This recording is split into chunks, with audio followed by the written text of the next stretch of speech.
Thomas Paine, Thomas Paine, Thomas Paine, Sam Adams, Sam Adams, Sam Adams, Benjamin Franklin, Benjamin Franklin, Benjamin Franklin. These men spoke up for what they thought was right. From their courage came such documents as the Declaration of Independence and the Constitution of the United States. From their willingness to speak what was sometimes unpopular but right, we enjoy such liberties as freedom of speech, the right to keep and bear arms, and freedom of religion. There are those who still wish to oppress our freedoms, and there are still patriots willing to stand up and defend life, liberty, and the pursuit of happiness. Men like Zeb Bell, who honor our founding fathers and what they stood for. It's now time for Zeb at the ranch, speaking up and defending your freedoms. Brought to you by Magic Valley Les Schwab Tire Centers and all of the other great advertisers on the program. And now, Zeb Bell. I have a picture sent by my good friend Randy Gibbons in Texas of a lady wearing a T-shirt that really says it best. I think if North Korea bombs us, the military should kneel down and let the NFL players handle it. Amen. Good morning, everybody. Here comes Kate Smith, and God bless America on a Wednesday, October 11th. Good morning, good morning, good morning.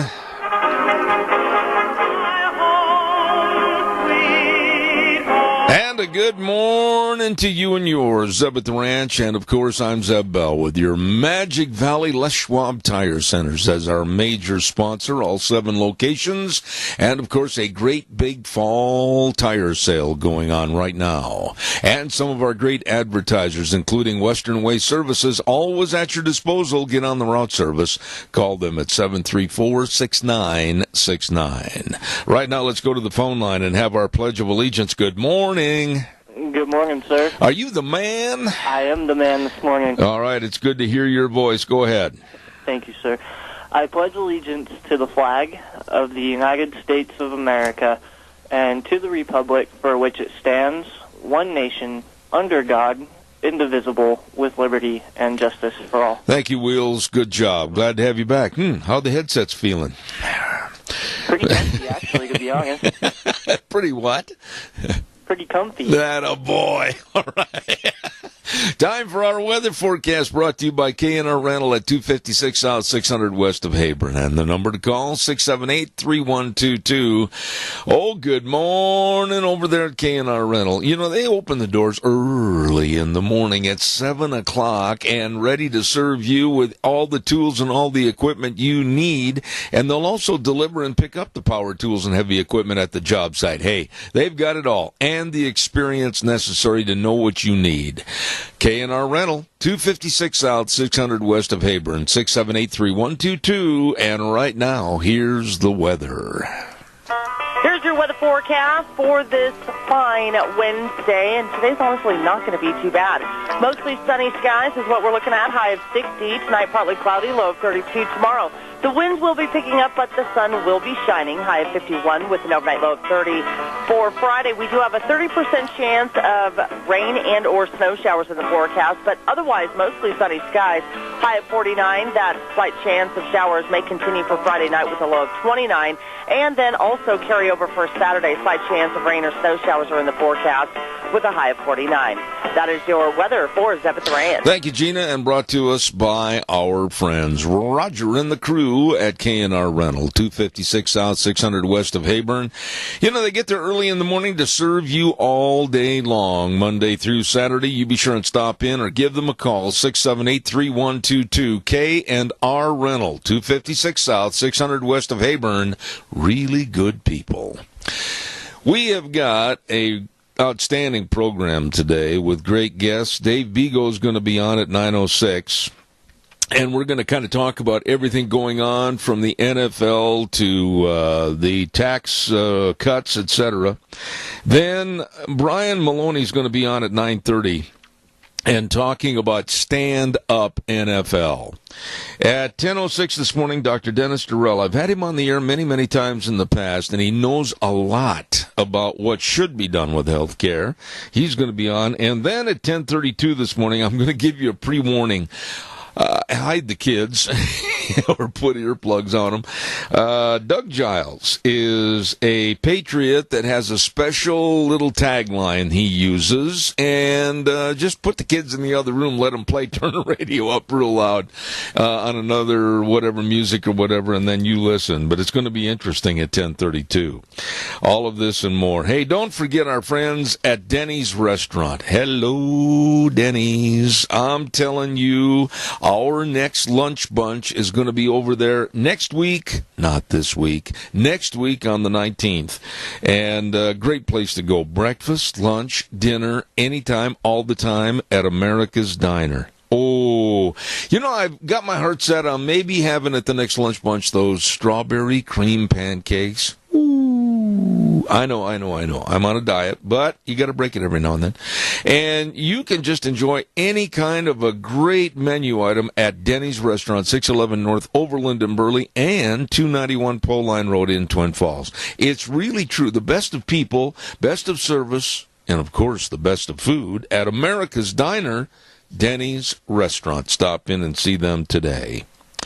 And also, I want to thank Ramsey Heating and Electric. They've been in business for over 60 years. I mean, you cannot count probably on both hands the amount of people that have been in business over 60 years. I mean, hey, that's a real tribute to them because they're always serving you.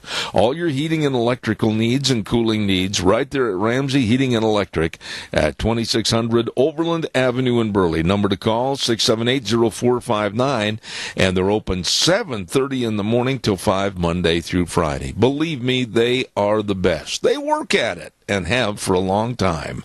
Ramsey Heating and Electric in Burley. All right, calls are welcome. 436-2244, 1-866-927-4587. Oh, my. How the pious elitists have now a bad hombre to deal with in their midst. The phoniness and the absolute ridiculousness and absolutely poisonous attitude of Hollywood. We're better than the other people. And all these stars and starlets with their nose so far up in the air walking down the red carpet that if it rained, they'd drown.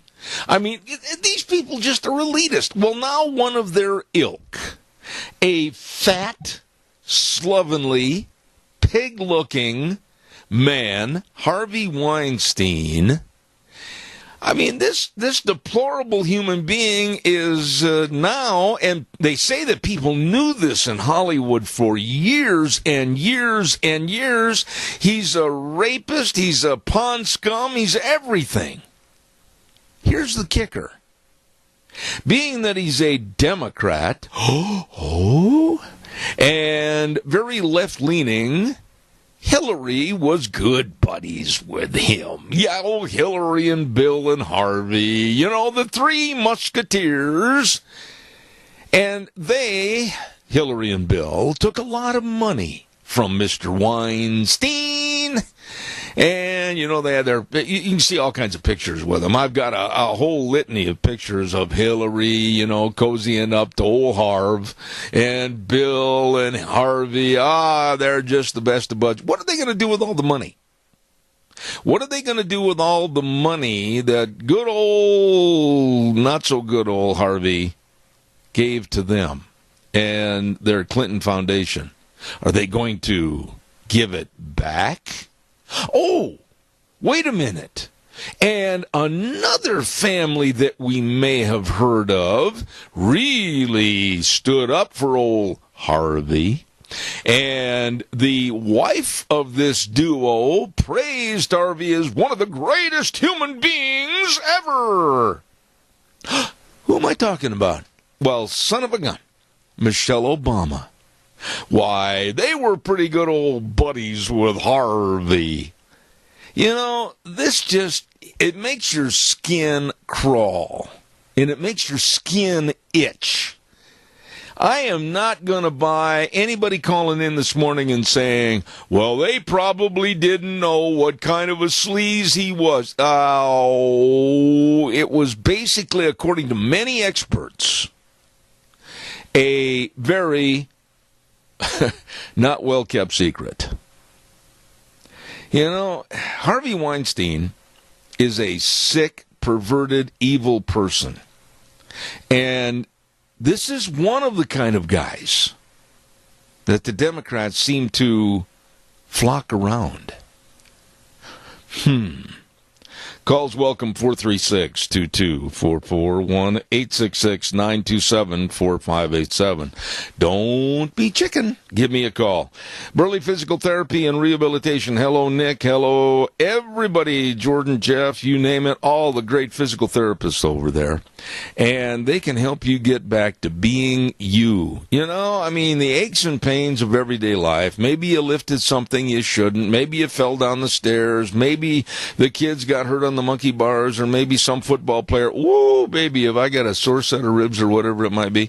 You go in there and they can help. They will help. All you have to do is make an appointment, 678-1191. Burley Physical Therapy and Rehabilitation. All the exercises and the only hydrotherapy pool. Boy, I've walked 1,000,000 miles in that, and it really helped. Burley Physical Therapy and Rehabilitation, 1263 Bennett Avenue, Suite 2 in Burley. Call, make an appointment today. All right, everybody give me a jingle, please. Not at once, but maybe one at a time would be really neat. So give me a call at 436-2244, 1-866-927-4587. Through the many, many years, I have worked a lot with senior citizens, and I know the risks that the seniors face. And living at home alone in many and most cases can be very deadly. And it's the loneliness and the isolation, and it's also the safety hazards of maybe you shouldn't go down in that basement or climb up those stairs. Or maybe you're not getting the meals you need, or maybe you're not taking your medication. Well, wait a minute. Whoa, stop. I know a place that can help you with that. Senior Living at Pomerell Place. They offer the ability for seniors to maintain their independence both safely and comfortably. I urge you to call them today. Pomerell Place, a place for senior living at 1301 Bennett Street in Burley. Here's the number, 677-8212. All right, now it's your turn. Give me a call, 436-2244, 1-866-927-4587. I'm not going to mince any words on this. A lot of you people think this is a sports-only story. No, it's a United States of America standing for what's right story. And there is a woman that is and I'm going to underline these words with a question mark, so-called sports writer for the USA Today. Her name is Nancy Armour. Immediately after this program is over, I'm going to sit down and write her the nastiest of notes that I possibly can write, in absolutely telling her how wrong she is and un-American she is and completely removed from reality she is. She wrote a story in the USA Today with the headline, and this is the headline: Pence makes mockery of anthem.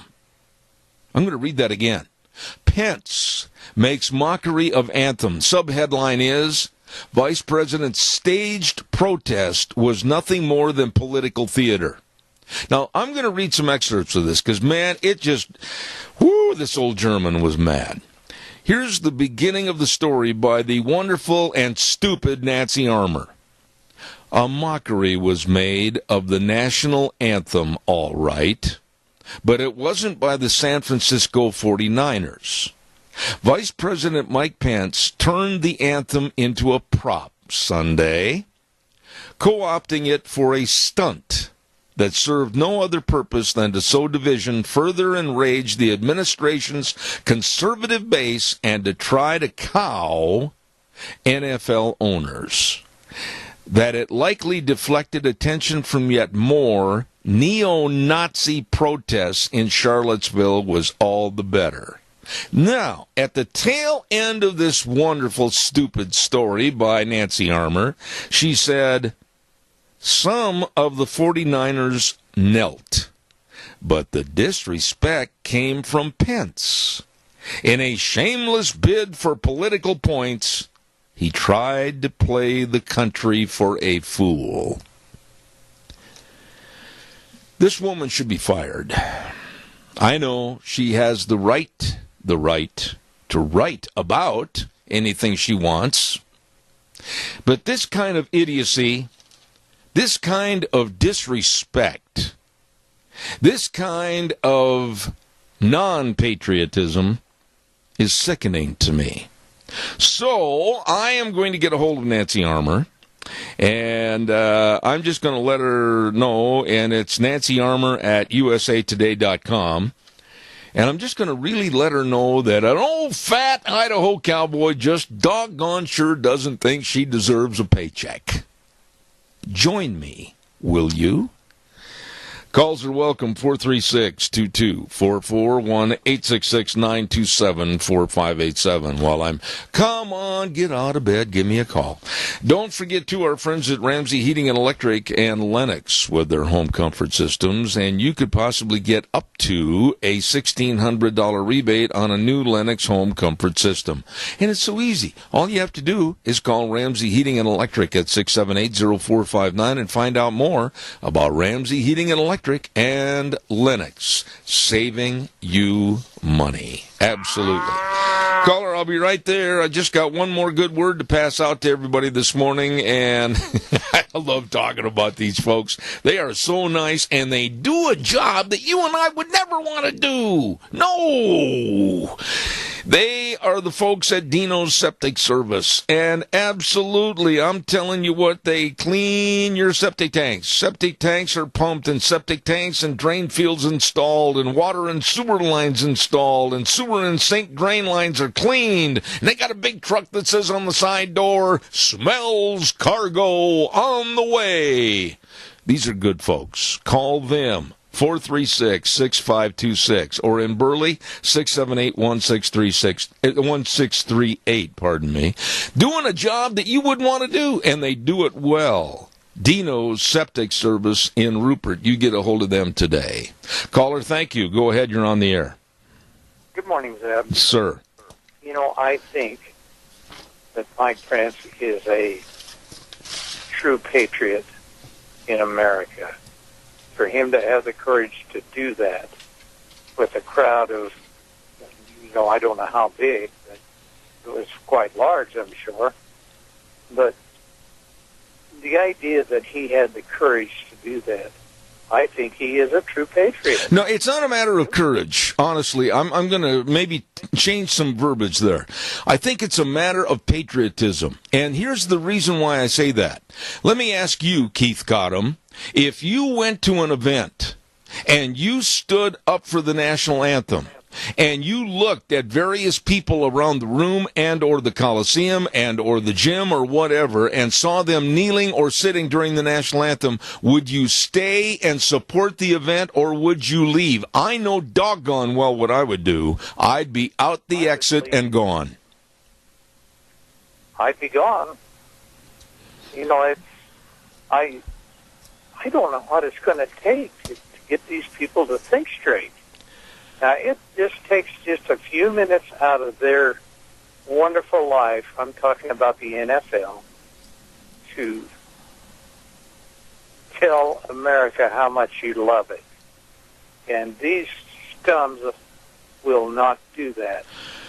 They're defiant, and I'll tell you what, if they ever went to battle, I would want them on my side. Well, Keith, I think they're turncoats.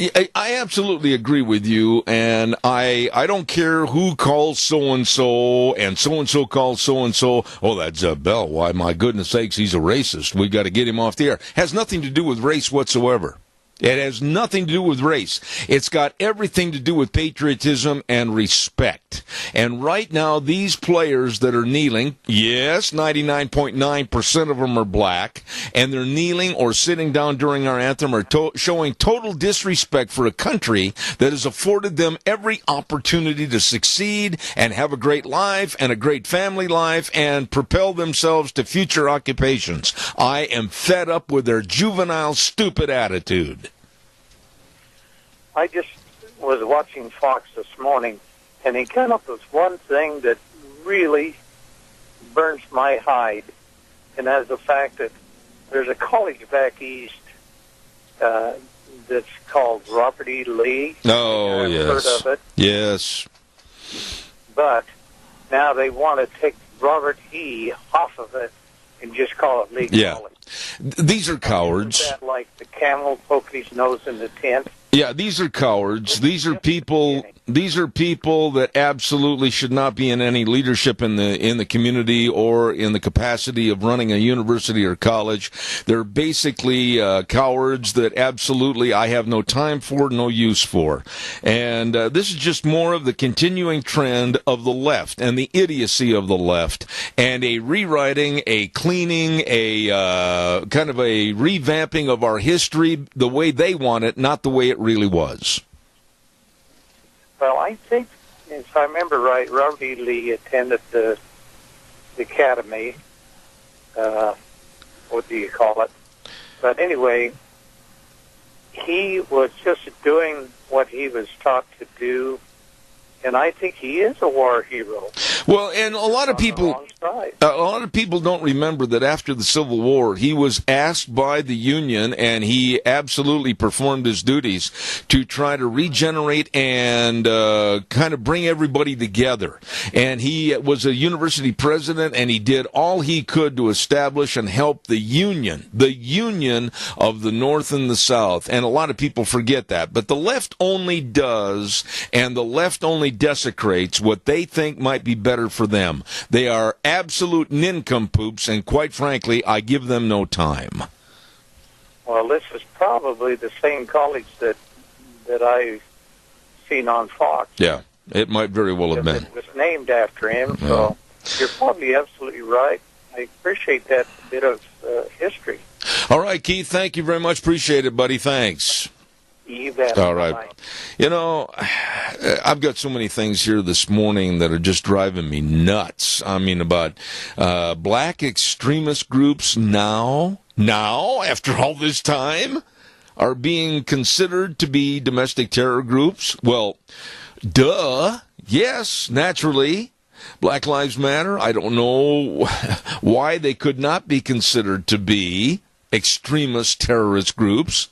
I watched the video of these low-life punks walking into a school library and shutting it down and making threats to the students in there trying to get an education, and walking into presidents' offices and demanding certain things. And the president, weak-kneed and filled with jelly, going, oh yeah, we'll do it. I mean, what is the matter? They should have just pressed the button, had the cops there, arrested them, and hauled them off. It's insane.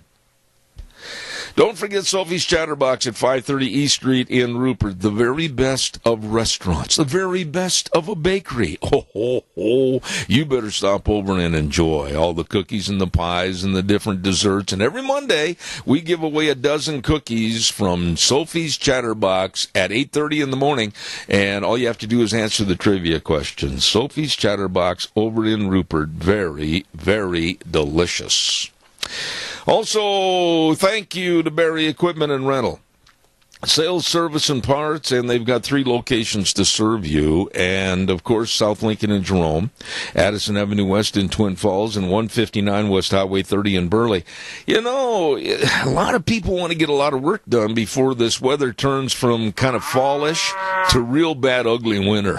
And so they've got the equipment, all the equipment you need to get the job done right. All the Bobcat excavators, everything. Equipment rentals, retail equipment sales. All you have to do is just stop in South Lincoln and Jerome, and Addison Avenue West in Twin Falls, and old buddy Juan and the crew at 159 West Highway 30 in Burley. Barry Equipment and Rental. You stop in and see them today. Good morning, caller. You're on the air. Good morning, Deb. This week, as I'm watching all of these horrible things being done about these people who don't respect our flag and obviously don't love our country, I remember in my high school literature class reading, it was an assignment that we all had, and I think it might have been in my government class too. But anyway, we were all assigned reading this letter about a man who stood up, and this was early in the beginning of our country, but we were always a great country from the beginning until now. And he stood up somewhere, he was a politician, and he said he hated that flag, and he was getting tired of having it be talked about all the time and everybody loving it so much. And he said, I wish we didn't even have to look at it. And so it wasn't long after that, he was arrested and put on a boat, and he was set out to sea. And when they told him why he was going on that boat and he was going out to sea, they said, well, we're giving you your wish. You don't ever have to look at the American flag again. And when you come back to the United States, it'll be when you can't look at it. Absolutely. And that guy spent the rest of his life out to sea. And the journals from the captain or whoever was on the ship told that it wasn't even 3 years, and he was begging to go back to America. He was so sorry, but you know what? He died on that boat. Let me ask you a question. Let me ask you a question, Chris. And I don't mean to put you on the spot, but when you look at that flag, honestly, what do you see? What do you feel? I see the sacrifice that all of the generations of people have made for this country, and there is not a member of my family that hasn't had a son or a daughter or an aunt or an uncle that has served in the military to keep this land free. And I love that flag as much as I love my children. I will not put you on the spot without jumping in and saying my thoughts. When I look at that flag and I hear our national anthem, and I probably have heard this anthem more than most anyone else because of all my career of standing up at every event listening to the anthem. But when I see that flag, I see the faces of my friends that gave their lives for that flag. I see my friends from high school and college that died over in Vietnam. And I see that flag as a flag of opportunity for me to be able to do and achieve anything I want to do if I'll put forth the effort. And then when I see recently what's going on, and I see these faces of the black athletes that are overpaid and underworked and disrespecting our flag, I see now the flag with a bitterness on my part for people that can't respect the United States of America. Well, I would like to remind those fellows, I don't want to call them anything one way or the other, that there is an American flag on every coin that they spend, and they are way overpaid. Well, there's no argument here, and I will also say this. I will do anything from my chair as a host of this program and people that know me all across the United States. I will do anything I can to literally slap the faces of these NFL players for a wake-up call that this has got to stop.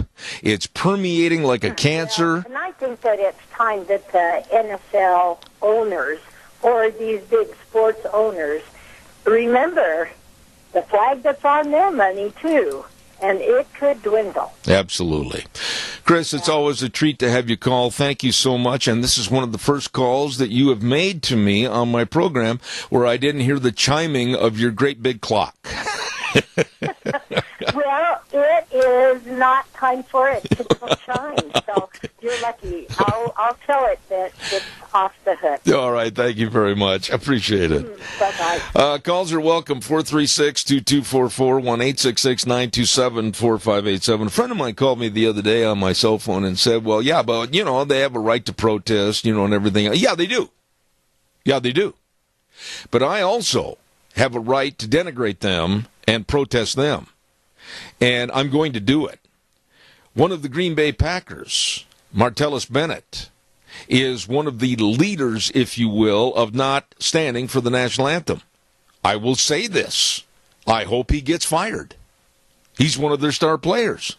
I hope he is looking at the wrong side of the door of the locker room and headed down the hallway for the last time. I don't want him to play. I don't want him to collect those big paychecks. I don't want him to have any notoriety as a star football player. I'm done with him. He's not a patriot, and I couldn't care less. I want to repeat this.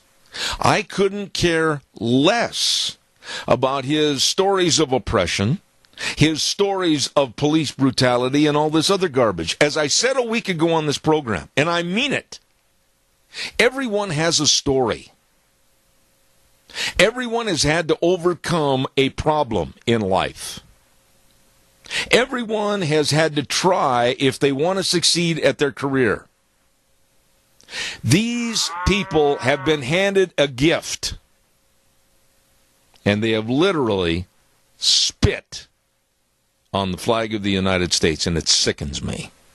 Caller, I'll be right there. Please stand by. I want to remind everybody again about Ramsey Heating and Electric and Lennox with their home comfort systems. Don't you wait. You better get it taken care of now before the cold weather sets in. Be sure and get a hold of Ramsey Heating and Electric at 678-0459 and check out the Lennox home comfort systems today. You might get up to a $1,600 rebate. Check it out. Ramsey Heating and Electric and Lennox, saving you money. Good morning, caller. You're on the air. Yes, good morning, Zeb. You would think that everyone in this country and the rest of the world would unite, because the danger that we're in right now, we have Muslim enemies who want to make a homeland out of every country in the world, including the United States, and they don't care how they get it done. I agree. And it's important for football and everybody else to stand up and protect what we've got right now. You know, I couldn't care less. I used that term just a minute ago, and I mean it, Tony. I don't care about their childhood. I had a bad childhood. I was in the hospital most of my growing years. I couldn't care less if they were stopped at a traffic intersection and they call it profiling. And I don't care what happened to them. I really don't care. Because everybody's got a story and everybody has to overcome things in their life. And if they want to yell racism and they want to yell police brutality, big deal. But right now they should be on both knees thanking God that their ancestors were brought or came to this country, because look what they have been handed today. Well, we are under siege in this country, and either we unite or we're done. I couldn't agree more. And by the way, to you and Mary, God's blessings. You are wonderful friends. And if you get a chance, you might want to call me after the program. We'll make some plans, old buddy. Okay. We'll get a hold of you sometime tonight. All right. Thanks, Tony. Appreciate it. God bless you. Okay. Calls are welcome. 436-2244, 1-866-927-4587. I want to remind you again about the world's best plumber. No, that's not bragging. That's a fact. I'm talking about Nathan Harris at Harris Plumbing NG at 630 Dion and Burley. The number to call, number to remember, and please do for your plumbing needs, 431-8633. That number again, 431-8633.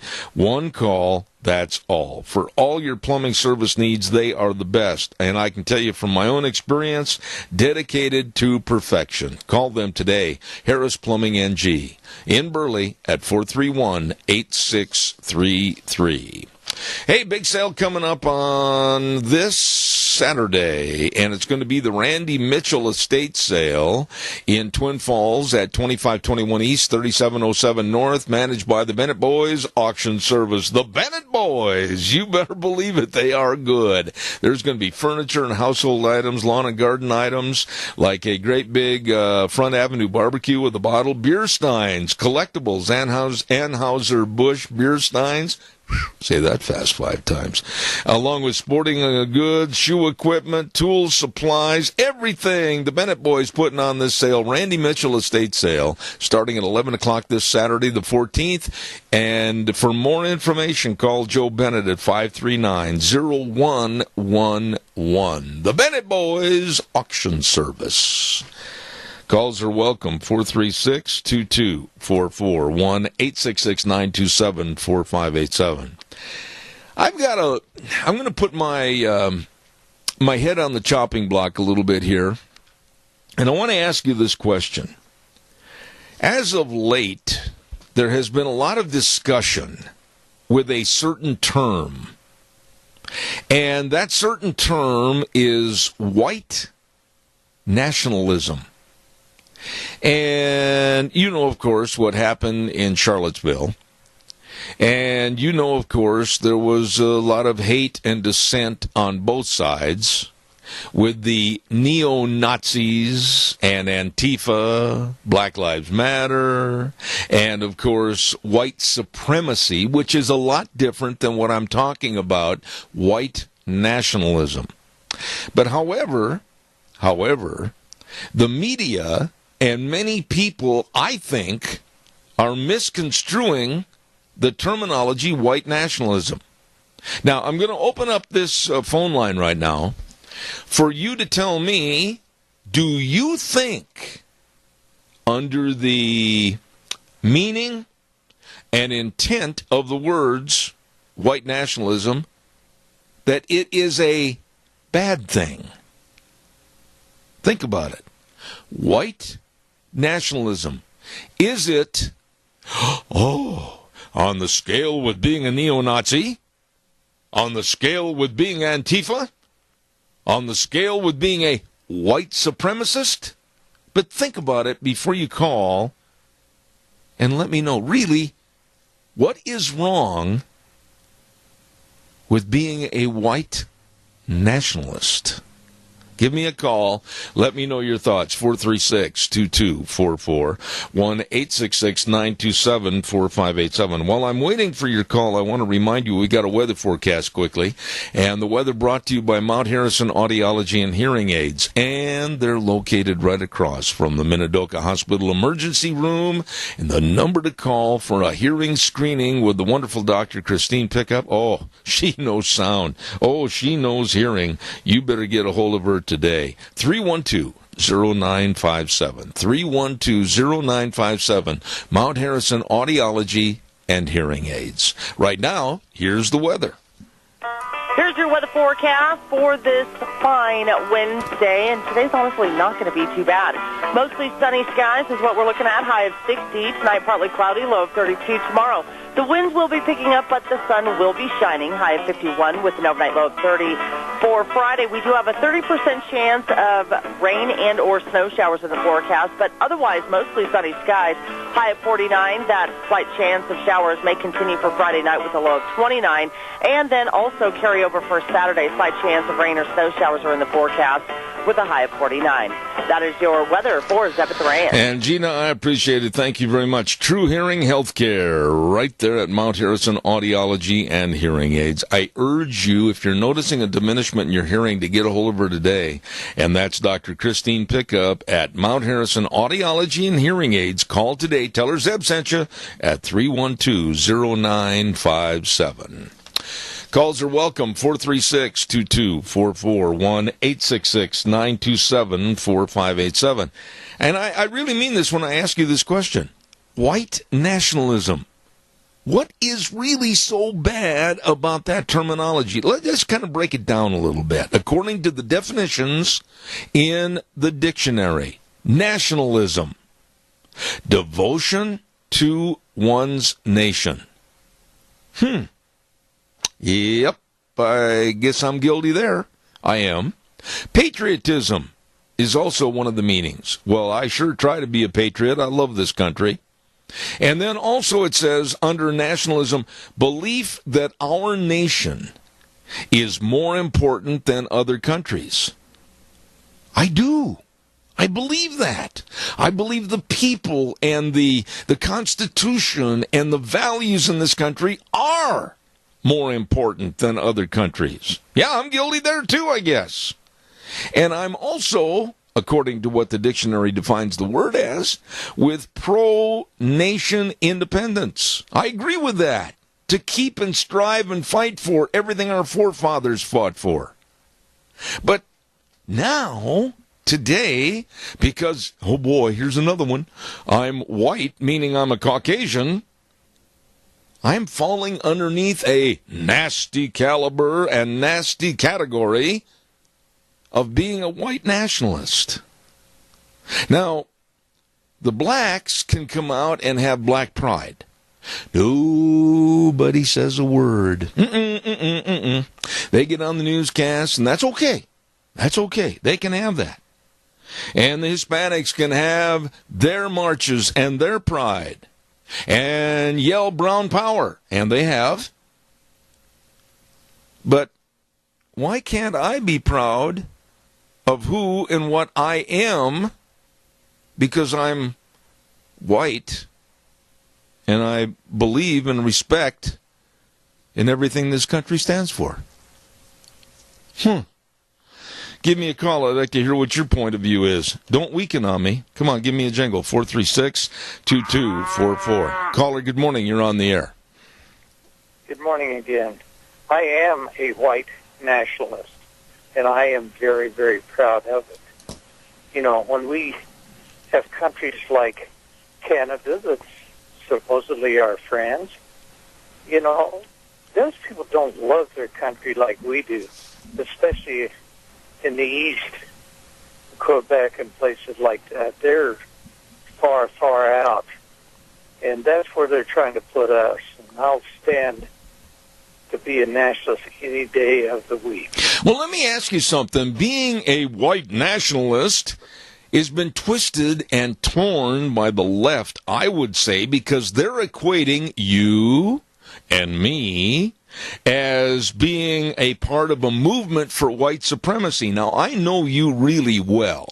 I don't think you are and never will be or ever have been a white supremacist. And also, they're pushing, saying that, well, you believe in promoting racial violence. I don't think you do, and I know dang well I don't.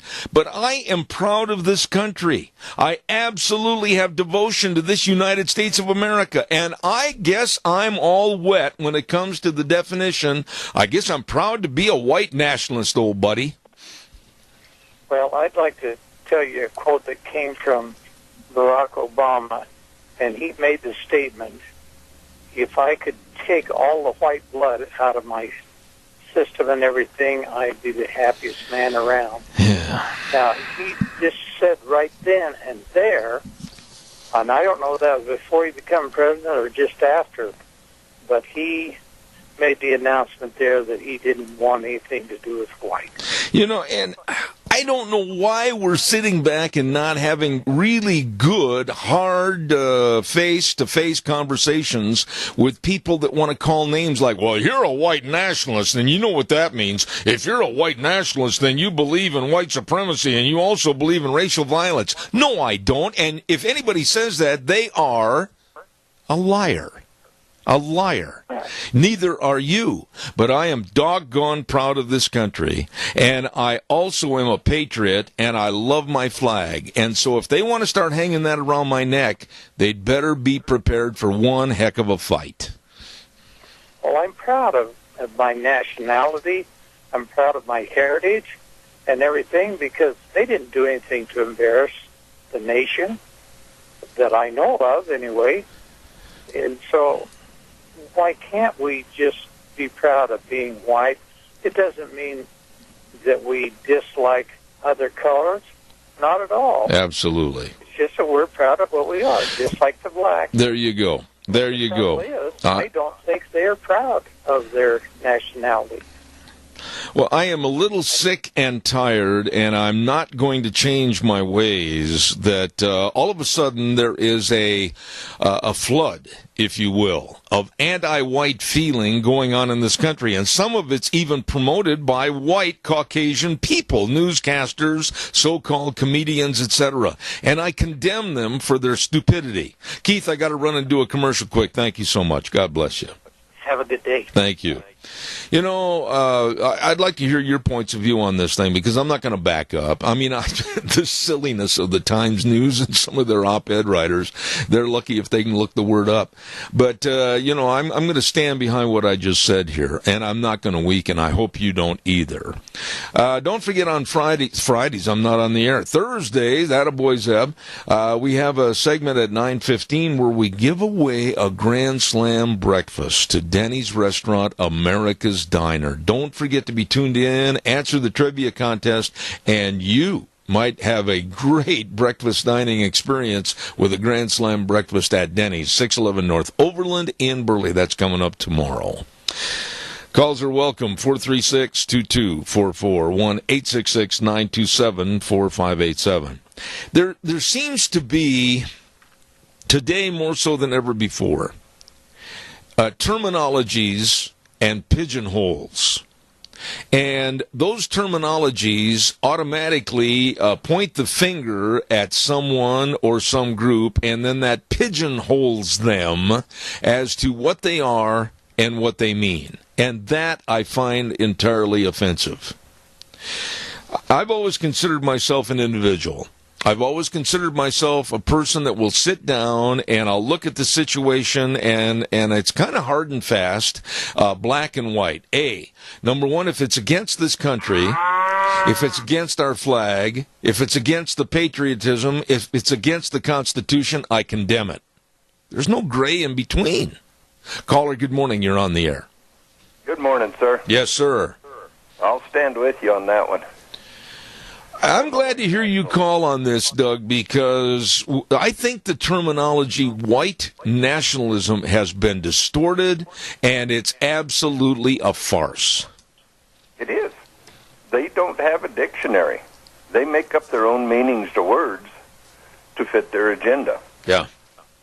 I mean, it's a sad deal. And you take America.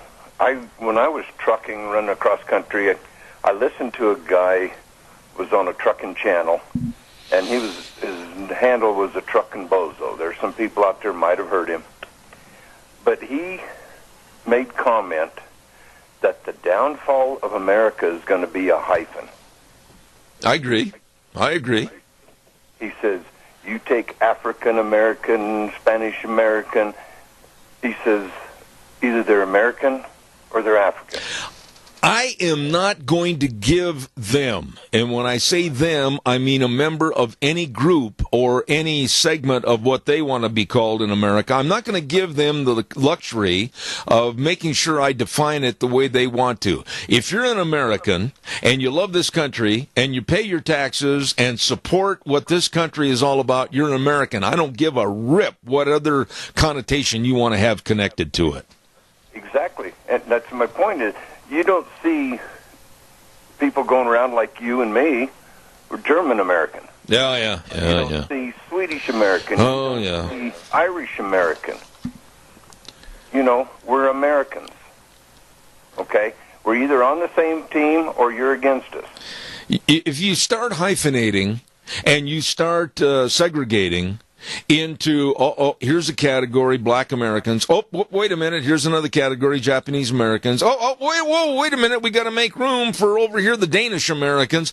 That is asinine and very divisive. It is. And in World War II, when we put all those, Anyway, when we put all of the Japanese in those internment camps, when they come out, did you hear them screaming for restoration? Did you hear them screaming that we want to be Japanese Americans? And no, they were Americans. It was all a divisiveness that was created by the left. And I know you got to run, and I appreciate it. Yep. Doug, God bless you, man. Okay. Thanks. Just the mailman stopped in, so. Well, I got to pay the bills and get out of here for the news. So thank you for calling. It means a lot. Thank you. Okay. All right, buddy. And everybody, let's take care of our senior centers. Do what we can. Amen. Thank you. Don't forget, too, the big fall tire sale going on at your Magic Valley Les Schwab Tire Centers. We're doing the right thing matters. I love that tagline. Doing the right thing matters. Well, right now, it's time to check out all your tires for your fall and winter driving. Big fall tire sale going on. And all 7 locations of your Magic Valley Les Schwab Tire Centers. Now, along with tires, you want to make sure that the front end's right. You don't want to be going north and actually be aiming south. And the best in brake service by highly trained brake technicians. All of this and more. And batteries, yes, sir, they've got them all. Lane and Rupert, Dave on Blue Lakes and Twin, Mike and Buell, Mike and Jerome, the Twist family in Paul, Daniel on Pole Line in Twin Falls, and Randy on Overland in Burley. The best big fall tire sale at your Magic Valley Les Schwab Tire Centers. You stop in and see them today. Got to run to the news, and we'll be back in about 7 minutes. Don't go away. We'll see you then.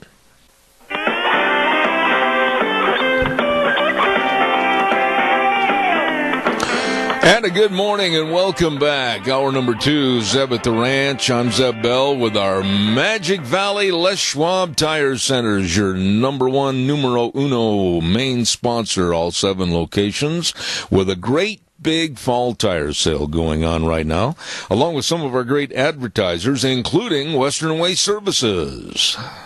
From the canyons of the Snake River and all across southern Idaho, we're always at your disposal. Western Waste Services, we care about our community, our resources, and this free land. Western Waste Services is lending a hand, always at your disposal. Western Waste Services. Want to talk about the route service right now this morning and remind you that all you need to do is just call them at 734-6969. Tell them where you're at. Tell them you want to get on the route service, and then when they pull up to get your garbage, wave goodbye to your garbage. It's gone. It's out of there. Absolutely. Always at your disposal. Western Waste Services. You give them a call today. The best Western Waste Services. Also want to remind you, too, about, like I've been mentioning many, many times, Lennox Home Comfort Systems at our friends Ramsey Heating and Electric. Oh, the weather's going to change. Going to get chilly. Well, you can stay inside and be comfy with a Lennox Home Comfort System through Ramsey Heating and Electric at, of course, 2600 Overland Avenue in Burley. Number to call, 678-0459. Ramsey Heating and Electric and Lennox, saving you money. We are so blessed on this program to have the cream of the crop and all the best of advertisers, and I thank Hanson Mortuary at 710 6th Street in Rupert with Joel Heward, the manager, his family, the staff, always, and I want to really underline and emphasize this, always upholding the highest ethical standards with unquestioned integrity of serving you and your family when there's the passing of a loved one. All you need to do is just call them at 436-5636 and get more information. They are there. They have very flexible hours, and they're always there to serve you. Please remember Hanson Mortuary, 710 6th Street in Rupert, 436-5636. I think our next conversation is going to be interesting because I really enjoy this man. He's a good friend of mine, lives back at Indianapolis, Indiana, and that was the kind of a hub of a major problem that the press blew way out of proportion, I think, at the Indianapolis Colts San Francisco 49er game last Sunday. Good morning, Dave Bego. How are you? I'm doing good, Zeb. How you doing? Well, I got to tell you right now, Dave, you and I are sports enthusiasts. We've both played sports. We both understand what goes on behind the scenes. And right now, I am so mad, I guess that's the easiest way to say it, at the NFL. And they're letting these overpaid, underworked millionaires just basically dictate a lack of patriotism. I have had it. Well, I agree with you, Zeb, and it's time this country needs to wake up. And I saw a couple articles this morning that sounds like the NFL may be waking up a little bit. That the owners are meeting, and that a lot of the players are afraid that of what's going to happen, and that they may have to back off what they've been doing. I hope so. Well, wait a minute. Afraid that they may have to back off. Okay, now, I don't mean to put you on the spot, but we're just talking two good old boys on the radio this morning. Back off from what? Being un-American? Being disrespectful? Being not patriotic? What are you talking about here?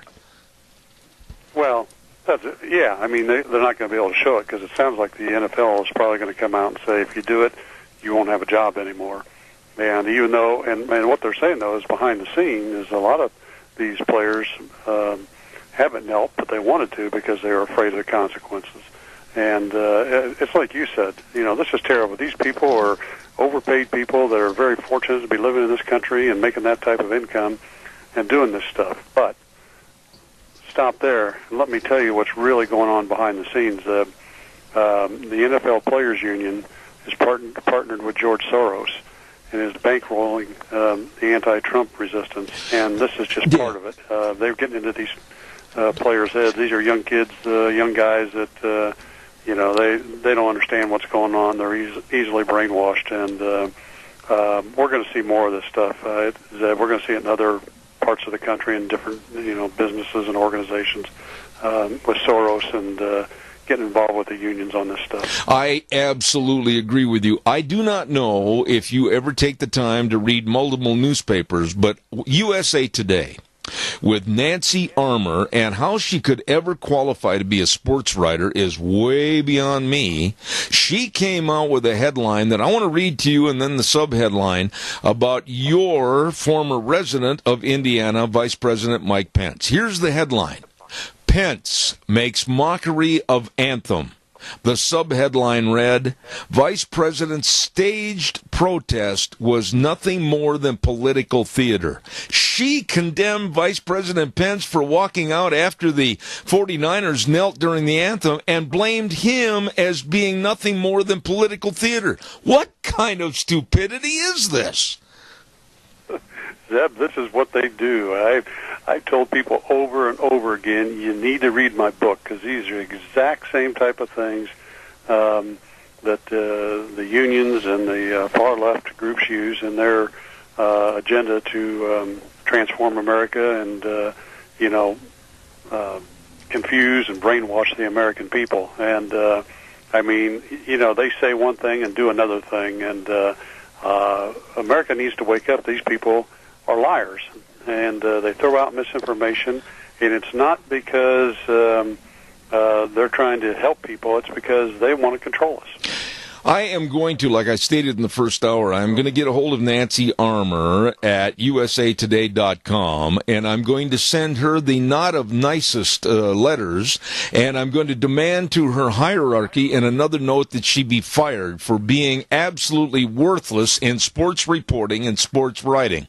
To blame the vice president for having the class of noticing that over a dozen players on the 49ers team knelt with disrespect during our anthem, and he would not be a part of that type of a program, be it sports or whatever. He walked out. I compliment him for that. But this Nancy Armour saying that he was all political theater and made a mockery of the anthem, it's so despicable I'm having a hard time not cursing. Well, Zeb, it's just the reverse. She's the political theater doing this stuff. He did what was right for this country, but this is what they do. And, they did it to me when the SIU attacked us across the country in the Midwest, and the same type of stuff. It's they say one thing and do another, and you can't trust them, and it's time America wakes up, and I think America is. I think there's a lot of people out there that are tired of hearing this stuff. Well, and I'll tell you somebody else that needs to be fired, and I mean this, and I would stand there and go, yeah, buddy, you're gone. Roger Goodell. He's nothing more than a coward. He's nothing more than a yes man, and now, because the money situation's tightening up a little bit, old Roger says, well, maybe we ought to do something to make him stand up. Oh, come on, Roger. You're a day late and a dollar short. Well, Zeb, and I hate to keep referring back to my book, but that's where I learned all this stuff and found out what's really going on behind the scenes in America. And that you remember, we were one of very few companies that fought the SEIU and their battle to force unionize people across the country. They wanted me to sign that neutrality agreement that would take employees' rights away to a secret ballot election, go to card check. Most businesses across the country didn't have the backbone to stand up and say, no, I'm not going to sign that. We're not going to put up with that stuff. It's anti-American. It's against our laws and all that kind of stuff. And that's what you're seeing with the NFL and other places in this country. And it's time that businesses stand up. And I was actually reading another article here recently, I think this morning, about how Hollywood, obviously they go towards the left in that, but they're struggling with things, and it's time for conservative businesses to step in and buy out Hollywood. And but the phrase at the bottom is they don't have the backbone to do it because they don't want to put up with the other stuff. Well, you just touched on another subject that I'm going to kind of slide into a little bit because it's so absolutely disgusting, and that is one of the wealthiest men in our nation, Harvey Weinstein, a great big Hollywood producer, and now the walls are crumbling down, and the hand-wringing and the nervousness is beginning because of his friendships with the Clintons and the Obamas. This guy is one of the most worthless, perverted rapists in society, and he got away with it for years in Hollywood. Yep, it's again, it's do as I say, not as I do. These people, they believe that they can con people and put stuff out there to control people and intimidate people. And but at the same time they say, "Oh, we got to be good, we got to do the right things, and all that." Like I say, they're lying out of both sides of their mouth, and people have to understand that about these people.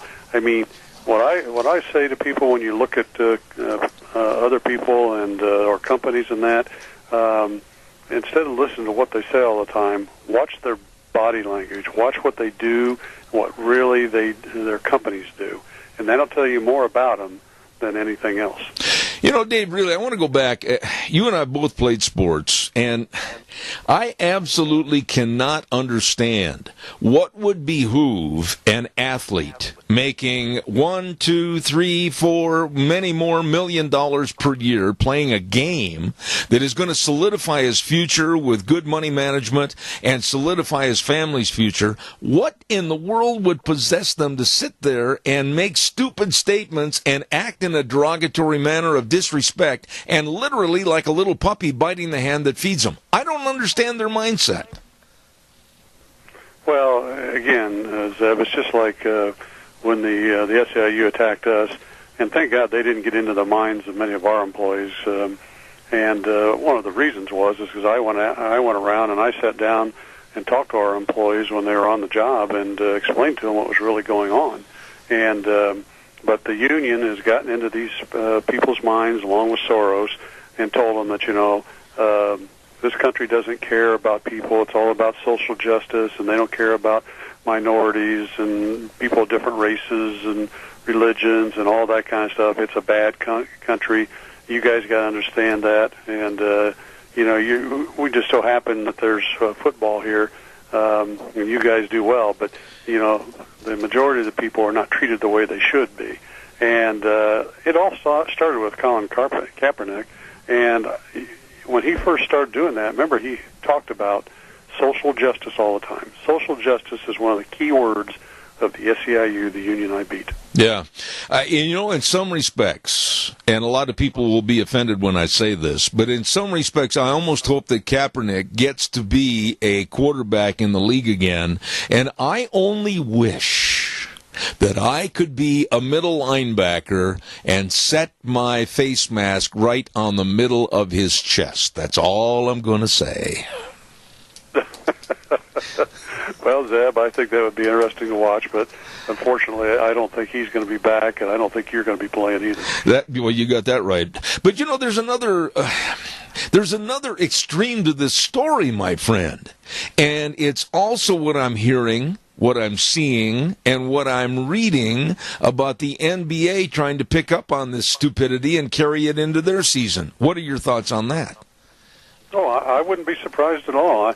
Again, these guys are all unionized, and the unions behind the scenes are the ones that are pushing all this stuff. And, the bigger unions, the SEIU and ASME and some of the other ones, I'm sure they're putting a lot of pressure on the professional sports unions to join the cause.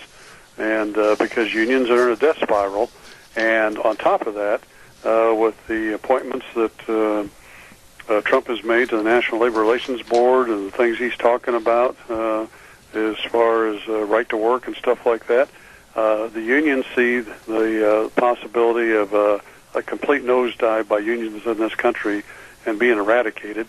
And, of course, they're the biggest donors to the Democratic Party, so the Democratic Party's behind them.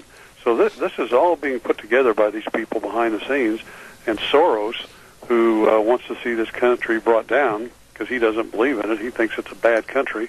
And you're talking about a guy that almost destroyed the English economy over there and is prohibited from going into countries like France and other European countries because of things he's done. And he was a member of the Nazi Party when he was younger. Yes. So you start connecting all these dots, and you realize that we just got a bad group of people that want to fundamentally bring this country down from inside. I want to talk to you in the next couple of minutes, in the time remaining, about this Trump administration. I'm seeing and hearing and reading a lot of good things that are trying to be done in this administration. And I read with great length the tax cut information that he's proposing. And I got to be honest with you, I'm not a great big entrepreneur businessman like you are, and I have highly regard for everything you've done and accomplished. But I honestly think the tax cuts, the way he's got it proposed, would be a good thing for the United States, but the Democrats are already coming out and demonizing it. Well, that's right, and they would help companies, and they would help employment, and they'd get things straightened out. And but the Democrats, they don't want to see that stuff. They believe in the only way that they stay in power is through taxes, and pretending that they're taxing the rich, and that's what it's all about, and that they're taking care of the poor. Again, it's this stuff that is just complete misleading statements on their part, and that's who they are. But I'm going to say this on the other side: the Democratic Party needs to get some backbone, get behind Trump, and get some of these things done. You mean the Republican Party, right? Amongst each other, Dave, looking for their own agenda. Dave, didn't you misspeak? And I don't mean to correct you, my dear friend, but you said the Democrats, and I think you meant the Republican Party. You mean there at the end? Yeah. Yeah, the Republican Party needs to get together behind Trump. Yeah, right, because this backbiting and the stupidity, and I'm going to call it what I think it is, with Mitch McConnell and Ryan and the rest of these clowns, and I'm going to call them clowns because they walk around all dressed up every day and they don't do anything. This has got to stop. There's got to be some movement, and for the life of me, I can't remember the lady that's running for the Senate in Corker's place in Tennessee, but she said it all. The Senate is absolutely doing nothing, and she wants to get back there and stir up the problems, and I agree with her. There's got to be some movement back there. Well, there does, and this comes back to what I've talked about in the past. We need term limits. Too many of these people have spent their life in Washington and politics, and they like the benefits and the pay and all that kind of stuff, and the notoriety they get and everything, and they don't have to work that hard, to be honest with you. And you know, it's time that we got the term limits where people go to Washington or the state government or local governments, and they do their best for this country and the states or whatever it is. And when they're done with their terms, they go back to the private sector and work. Yeah. And that's what we need, because then you would see people that really get involved because they want to do the right things. You know, Dave, looking at the overall picture of where we are and what Trump has proposed and some of the tax cut information, and now he basically has told the Republicans, hey, get up, do something on Obamacare, get it repealed, let's get it rewritten or what else, or I will do it. I admire this man for having the courage to stand up and look him in the eye and say, let's get to work, boys, or else. Well, that's right, and that's what we need. And we need more business people across this country. But too many of them are afraid that if they do stuff like that, it could hurt their sales or whatever. You know something? In the long run, if you look really down the road, if you do the right things, it's going to pay off for you. Yeah, it may cost you something in the interim, but in the long run, it'll be the right thing for the country. It'll be the right thing for the company and for its employees and owners. And we need people to start looking at it from that perspective. You know, doing the right thing matters. That's one of the taglines for my major sponsor, the Magic Valley Les Schwab Tire Centers. And really, it is so appropriate, and it carries over into politics. I am sick and tired of the knuckle and foot dragging by our so-called senators and congressmen. They were hired by us through the vote to go back there and represent us and get the job done to make America better. And quite frankly, I don't think I can stand up and toot the horn for any of them. I'm fed up with their laziness, their slovenliness, and their kind of attaboy attitude. It's enough, and I'm fed up with them. Well, yeah, and you echo what a lot of people around this country feel like right now, and it's time for the Republican Party to coalesce and come together and get some backbone and do the right things. You know, it's not about their individual needs. It's about what's right for this country. Oh, man, now that I got so worked up, I got to go find a new stick of deodorant. I'm all sweaty. I hope you have a great week, my dear, dear friend back in Indianapolis, and any chances of you heading west so that maybe we can draw a line on the map and meet sometime, I'd sure enjoy that. Well, I'd like to do that. I would enjoy a little wine. So I knew you couldn't get through. Whenever we get a chance to get out your way, we'll let you know. I knew you couldn't get through that conversation without actually making a slight intimation that I owe you like $1,000 worth of wine. So I know sooner or later it had to come. Well, you know, the way it is, and I noticed that you don't want to bet on games anymore, but that's okay. But the one thing, back to the NFL, your Packers won this weekend and our Colts won, so it was a good weekend. All right, buddy. Hey, thanks you so much, Dave Bigo, Indianapolis, Indiana, author of The Devil at My Doorstep and The Devil at Our Doorstep. Great businessman and a super good guy. Thank you, Dave. God bless you, man. Thank you. God bless you. Take care. All right. Really enjoy having him on the program. Straight shooter, Dave Bigo. Thank you very much. Don't forget, I know some other straight shooters that really know about how to take care of your animals. Whether you got a little bitty kitty cat or great big bunch of cows, they can help you at Ark Animal Hospital at 750 21st Street near Connection Credit Union in Heyburn. Now, here's the number. Write it down on the dash of your pick-em-up truck or your refrigerator, whatever, 678-1177. They have the warm hearts for cold noses, a mixed animal practice, meaning big or small. They love them all, can take care of them all. Dr. Bill, the staff, they are excellent. Excellent. Ark Animal Hospital in Heyburn, 678-1177.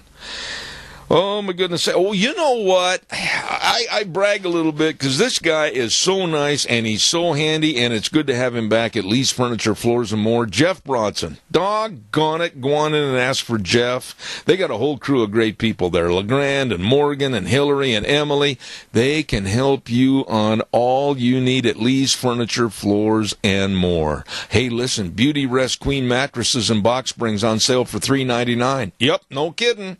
And mention that you heard old Zeb talking about Lee's Furniture, Floors, and More, and you get an additional 10% off on floor coverings, carpet, vinyl, luxury vinyl planks. We're going to have Jeff on the air with us tomorrow. Lee's Furniture, Floors, and More at 459 Overland and Burley. You stop in and see them today. Really good people. Oh, my goodness, I think we're going to have a really good conversation with a gentleman by the name of Brian Maloney in just a minute, so stand by for that. And I also want to remind you about our friends over at Let's Ride. Oh, this is where the fun is sold. 270 Highway 24 between Rupert and the World. And you look up in the mountains, you can see here a patch, there a patch, everywhere a patch of new snow. Well, it's going to be all over here pretty quick. And they've got the brand new snowmobiles for 2017. And they got a lot of the great four-wheelers and the side-by-side, so you can get up and enjoy all the fall colors here in beautiful southern Idaho. All of this and more, along with all the accessories and a really good service department, too, at Let's Ride. 270 Highway 24 between Rupert and the World. It's true at Let's Ride. This is where the fun is sold. Really good people. And last but not least, before I get through our little pay the bills attitude here, I want to have you remember Cameron and Siemens Insurance, Highway 24 over in Rupert. Oh, my goodness sakes, these people are dedicated and responsive to your needs. Very thoughtful and caring. I know that because I know them. And they can help you with your life insurance, health insurance, retirement planning, employee benefits, and so much more. All you need to do is give them a call at 436-4424. Cameron and Siemens Insurance, Highway 24 in Rupert. Really nice people. Well, right now we're going to talk to the editor-in-chief of Media Equalizer, a longtime radio host and political analyst, Brian Maloney. Good morning, sir. Hey, great. Thanks for having me on today. Well, you know, it is a great day to have you on. It's a great day to be on anywhere because I think you and I are going to agree. You and I are going to button our shirt the same way when it comes to these overpaid, underworked athletes making millions of dollars in the NFL and disrespecting America and our flag. I'll let you pick it up from there. Well, that's absolutely right. And, you know, we're in a situation now in America where we can't have any fun anymore. The left won't let us have any fun. You know, essentially they want to tell us what to do and what to think. And they want to interject everything with their brand of left-wing politics. So we can't watch a football game anymore. We can't go to the movies or watch a show. There's no escape anymore. They have to essentially contaminate everything. So now they've managed to turn sports networks like ESPN into a sports version of MSNBC or CNN.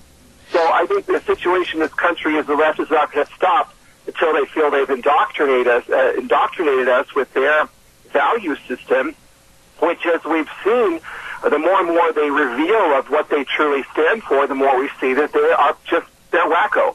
They are plain nuts. And so we have to fight back as much as humanly possible before it's too late.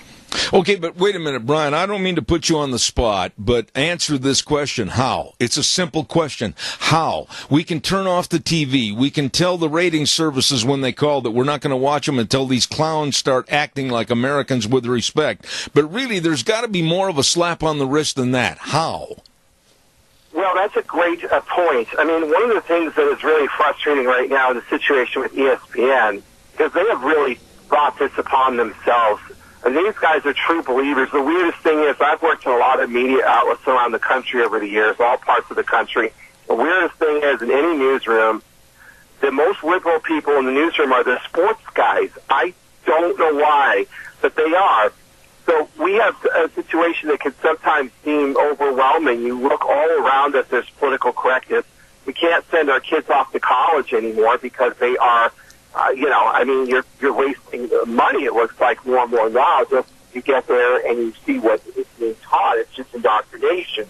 So when we look at that and we feel overwhelmed, and you can look and you can say, well, Trump is in there. He looks like he wants to fight back. But the Republicans in Congress are not trying to fight back against any of this at all. They seem to just be complacent or just passive. I don't know what their problem is. They're not doing anything. So the bottom line is what I have done, along with a woman named Melanie Morgan, we created a group on Facebook in April called Stop the Scalpings. It's one word, Stop the Scalpings. Scalpings is plural. It doesn't refer to ticket scalpings. It refers to the left's habit of collecting scalps of their opponents. So that's why we use that term, Stop the Scalpings. And I hope your listeners will consider joining, because we'd love to have you. So we have 108,000 members from across America. And what we've been doing is creating a permanent fighting force to really go after all of these situations that are coming up, like with the NFL, with ESPN, with CNN. We've gone after them. We had a protest in Atlanta outside CNN headquarters. So we've been taking it to them, and they don't like it. But we're trying to change the way conservatives operate, because for a long time what we've done is we've just sat back and taken it and complained, and then we go about letting them ruin our lives even more. So what we're trying to do is change the dynamic and create this permanent offense so that they can live in fear, because they start losing these battles. Because right now they win everything, and I'm tired of it.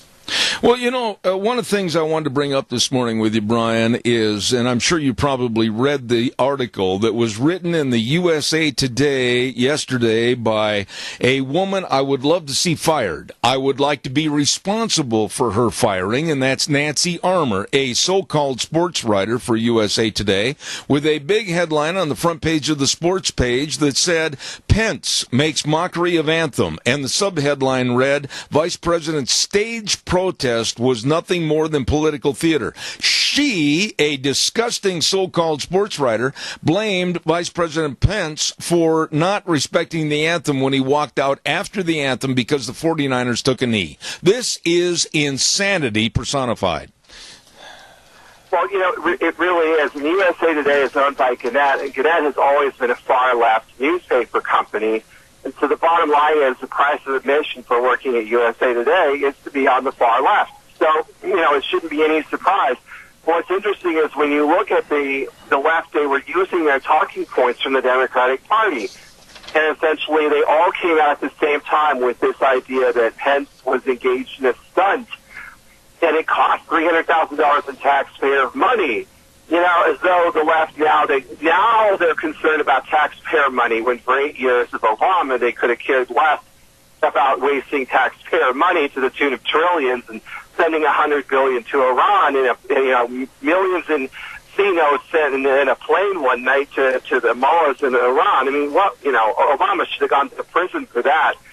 So really what we have is a situation where their absurdity is very transparent. And I went back and looked through Joe Biden when he was vice president for 8 years under Obama. And you know what? He attended NFL games. He attended NBA games, other professional sporting events at taxpayer expense. And you don't see any sign of them complaining at the time about that at all. They had nothing to say about it. So the idea idea that Pence can't attend an NFL game where the Colts are playing or something like that. I mean, this is really getting absurd. And he had no idea when they scheduled that trip months ago that any players would be taking the knee, because remember, last season, the only player taking the knee was Colin Kaepernick of the 49ers. So, that's right. Really, there was no way for Pence to have known that this was going to happen. So they are wrong on all counts. You know, Brian, one of the things I looked up this morning prior to having you on my program, and I did not know this, and I'm an avid football, basketball, and baseball fan, having played sports in high school and college, is that $3.36 billion, that's $3.36 billion with a B dollars, were spent last year to help advertise in NFL games. That is an enormous amount of money, and this could be sacrificed with the stupidity that's going on the sideline.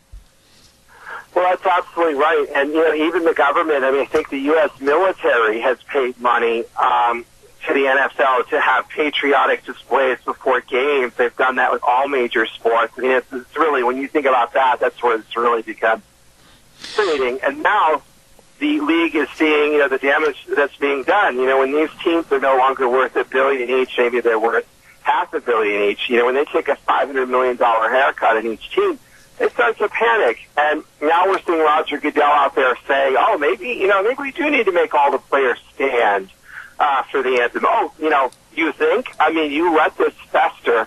You pandered to the players for an entire year. You forced fans to choose between America and football, and we chose America. We will always choose America. We love football. But you make us, you know, force us to make a decision like that. We will choose America and the flag and the anthem 100% of the time. I don't know anybody that would do it differently except those who hate America. And, you know, those leftists, they don't like football anyway. That's the hysterical thing about this. When did they become football fans? I mean, that, you know, this whole thing it's suicidal on their part.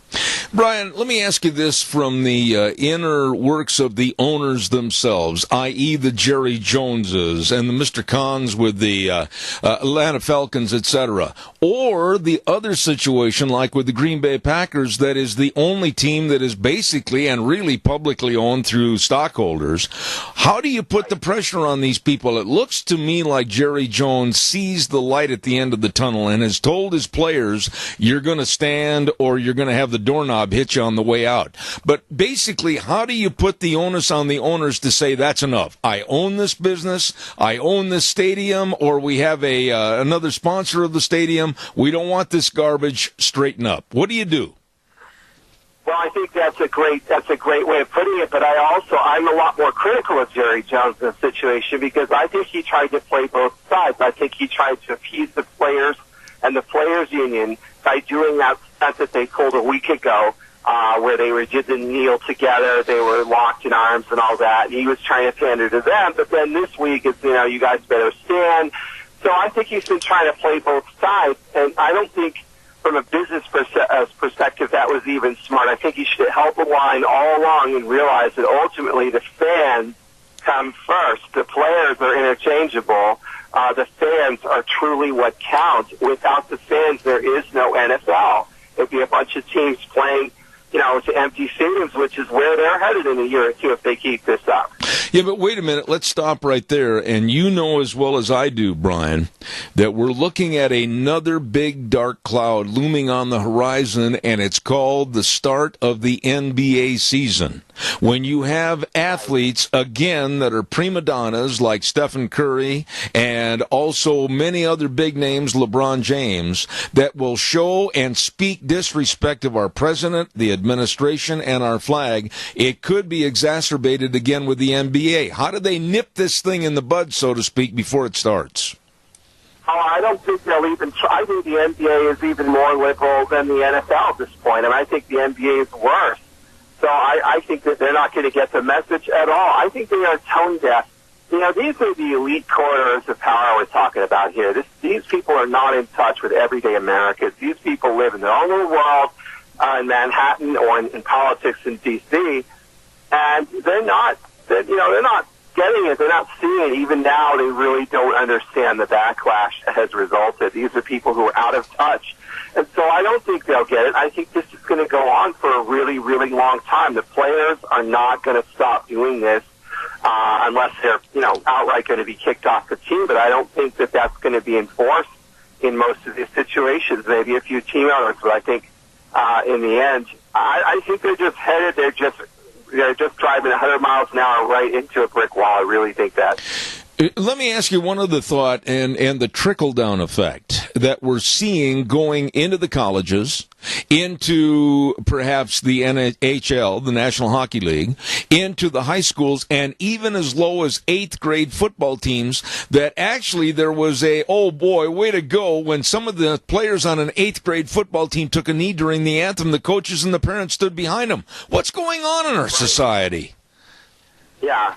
Well, that's absolutely right, and I think that the kids do follow the lead of the athletes, so that's where this is really poisonous to our American culture. And, when you look at, this is why the left has targeted sports for this type of thing, because this is how they spread their message into new areas where they can really reach people. They can reach people who don't otherwise follow politics. They can do that through sports, through entertainment, through movies, through television.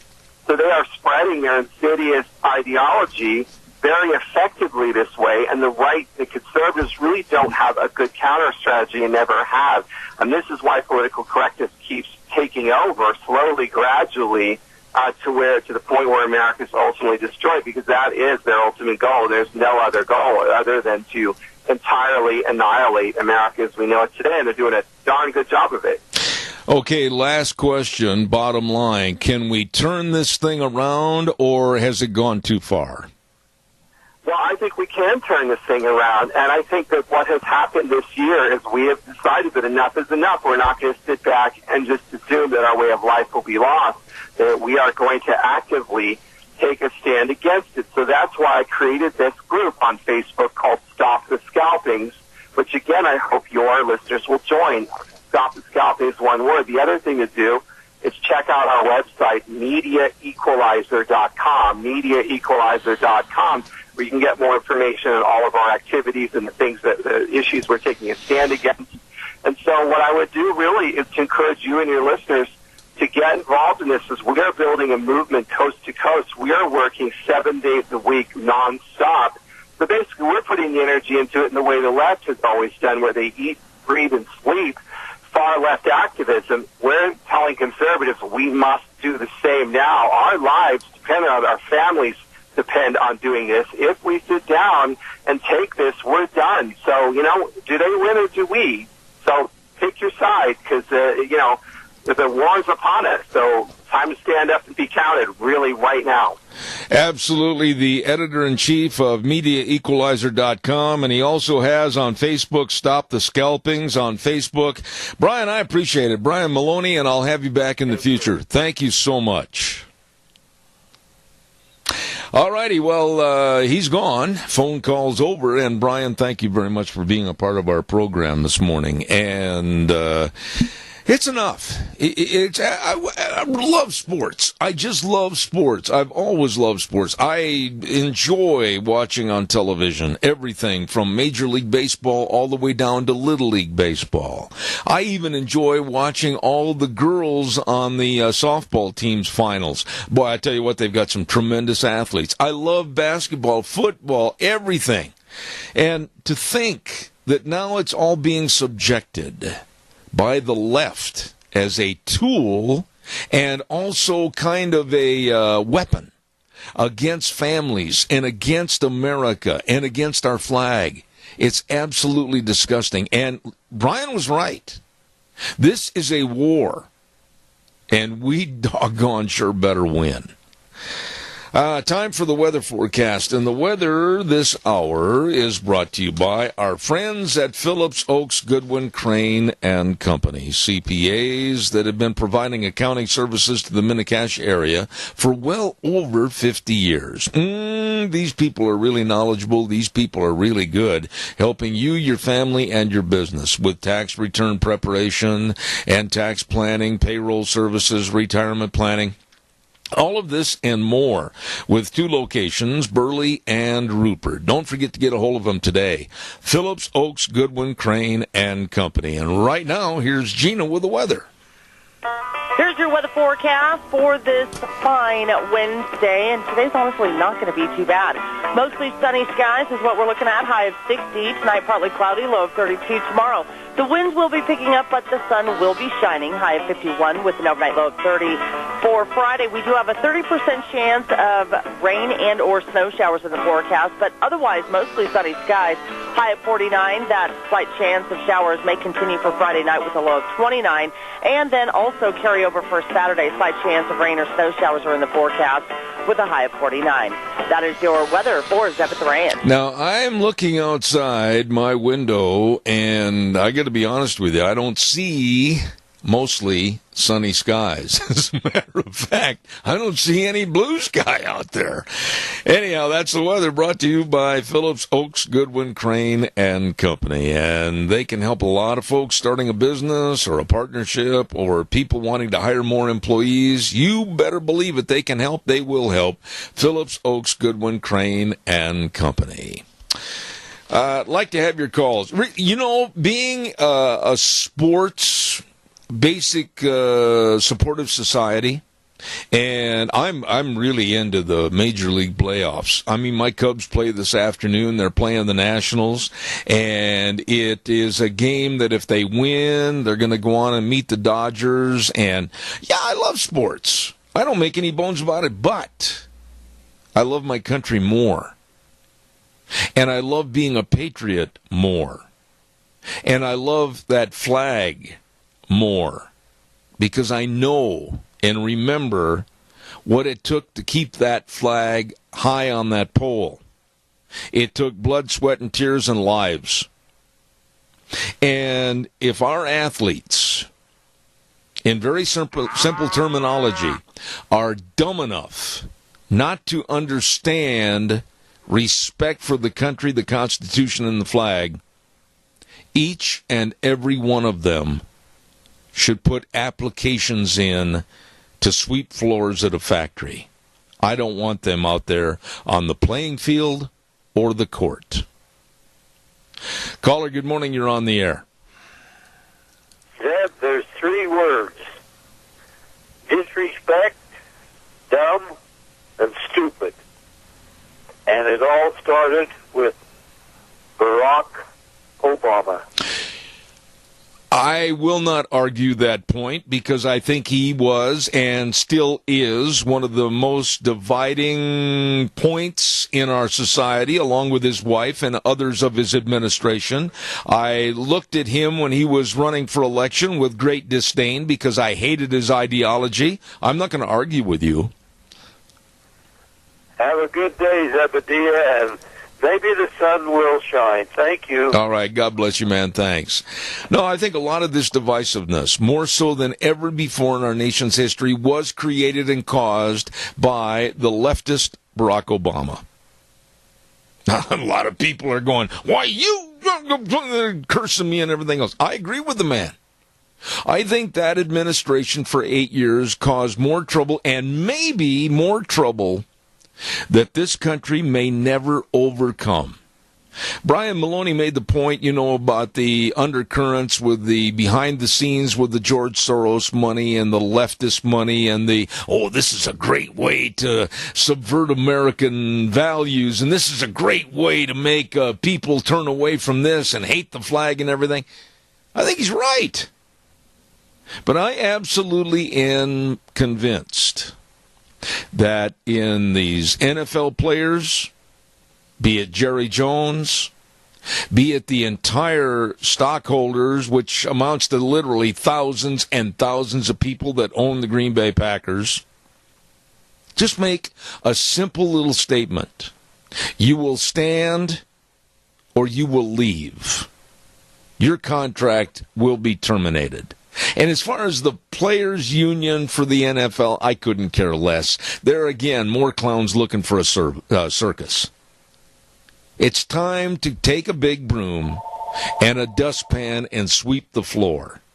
These athletes should be on both knees thanking God that they live in a country that would provide them that kind of income and that kind of future playing a child's game. Evidently, they're not smart enough. Calls are welcome, 436-2244, 1-866-927-4587. Please, I've got time. I want to hear from you. Don't leave me hanging out here. Come on. While I'm waiting for your call, I want to tell everybody about Autumn Haven Assisted Living Center. And really, these are people that are able to provide more one-on-one care for your loved ones. Maybe you've got a member of your family that needs that little extra one-on-one care. Well, I urge you to stop by, take a tour of the facility at Autumn Haven, and you'll find out it is the best place. You just stop in and see them today. Autumn Haven Assisted Living Center at 924 Christian Way in Rupert. The number to call, 436-3200. Now, they're small compared to some, but with a bigger heart than most. Call them today, 436-3200, Autumn Haven Assisted Living Center. Your turn. Come on, give me a call, 436-2244, 1-866-927-4587. Thank you, caller. You're on the air. Yes, sir. I got little food for thought. The left has been trying to sissifiy the male gender. Oh, is that the truth? Amen. So how to keep the masculinity in football, it is very masculine. It's very rough and tough. And to diminish its standing is to start a big controversy and turn America against it. Yeah. I cannot argue that at all. As a matter of fact, I've gone so far on my program, and maybe you don't agree with this, but I look at games, whether they're football, whether they're baseball, or whether they're basketball, and this is my feeling. I think that there is a total wussification of the game, the rules, and how it's played today as opposed to 20, 25 years ago. I see this feminization of the male sports. I really do. Yes. Yeah, you look back, Bart Starr's day and Johnny Unitas's day. They didn't have a targeting rule. They only had one bar across their face mask. Yeah, or none. And some of their faces, showed that. Yeah. But it was a rough, tough game. They weren't making millions and being wrapped in bubble wrap to go out so they don't get hurt. Hey, there's a lot to be said. Mom and Dad are sitting there going, well, I don't want little Johnny to be crippled for life. Let me tell you something. There's a lot to be learned from playing team sports. There's a lot to learn about helping someone and doing the job and winning and succeeding. And those last two words are really taken out of our society today, winning and succeeding, because everybody today gets a ribbon and they haven't done a dadgum thing. Exactly. And it's the sissification, and once you get the male down to where they're not the protector, the provider, and like they have been in the past, because the males always went out and worked, and the wives, they worked, but they had a lot of work in the house and taking care of the kids and the finance, it was a teamwork. But the male done the physical part, and the female done the physical part around the house. And Yep. That's the way it used to be. Yep. And now it's the females are out there wanting everything equal, which is sissifying the boys. But, whether it's the rules that have been wussified or whether it's the attitude of the players, I said this and I'll stand behind it, overpaid, underworked athletes that are prima donnas in our society. Well, they've been handed everything from high school on up when they've showed talent.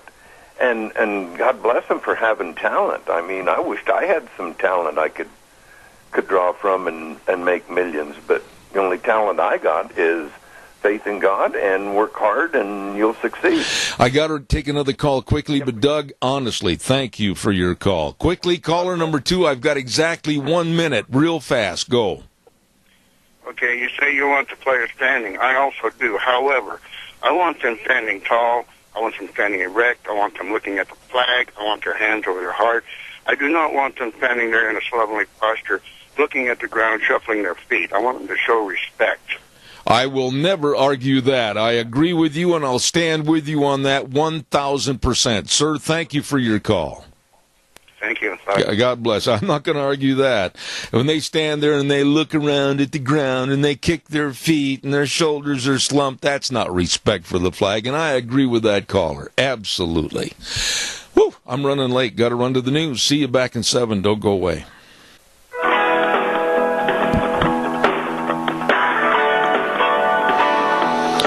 And a good morning to you. Welcome back. Hour number 3. Zeb at the ranch on a Wednesday. And the weather forecast said, sunny skies.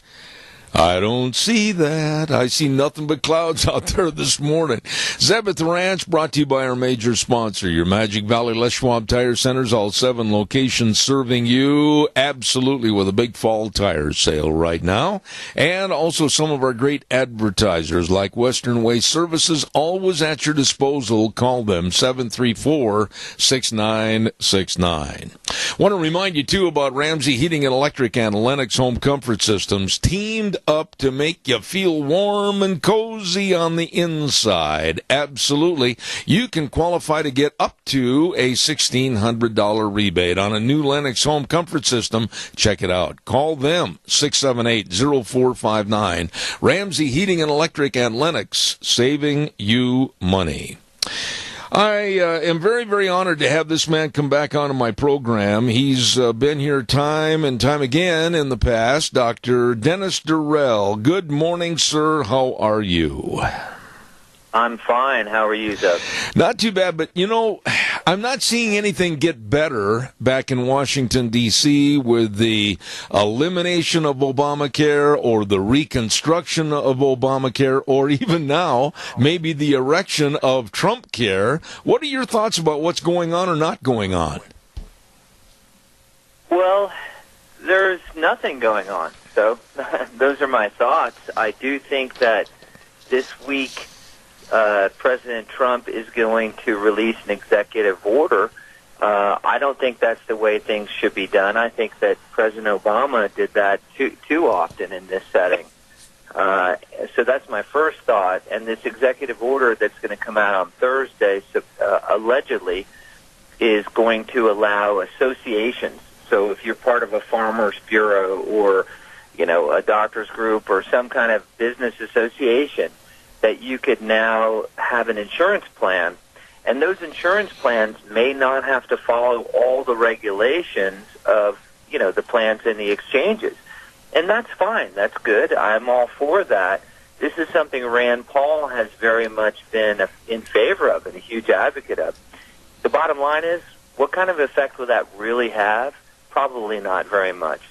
Secondly, there are these short plans for only 3 months, which are kind of skimpy plans that the Affordable Care Act and President Obama said, nope, we're not going to let you have those for a year's time. You could only do them for 3 months. What this order will say, you could have that thinner plan for the whole year. And so there's a couple of things that will be in this executive order. I don't think it's going to be a major issue, and I'm more concerned that we're not getting real change and reform done. Doctor, I've had you on in the past, and I don't mean to go over ground that we've already plowed, but I'm going to mention this again. What really is stopping our government leaders from sitting down and using the gray matter between their ears to develop a good, sound health care system? What is the stopping here? Well, it's politics, of course.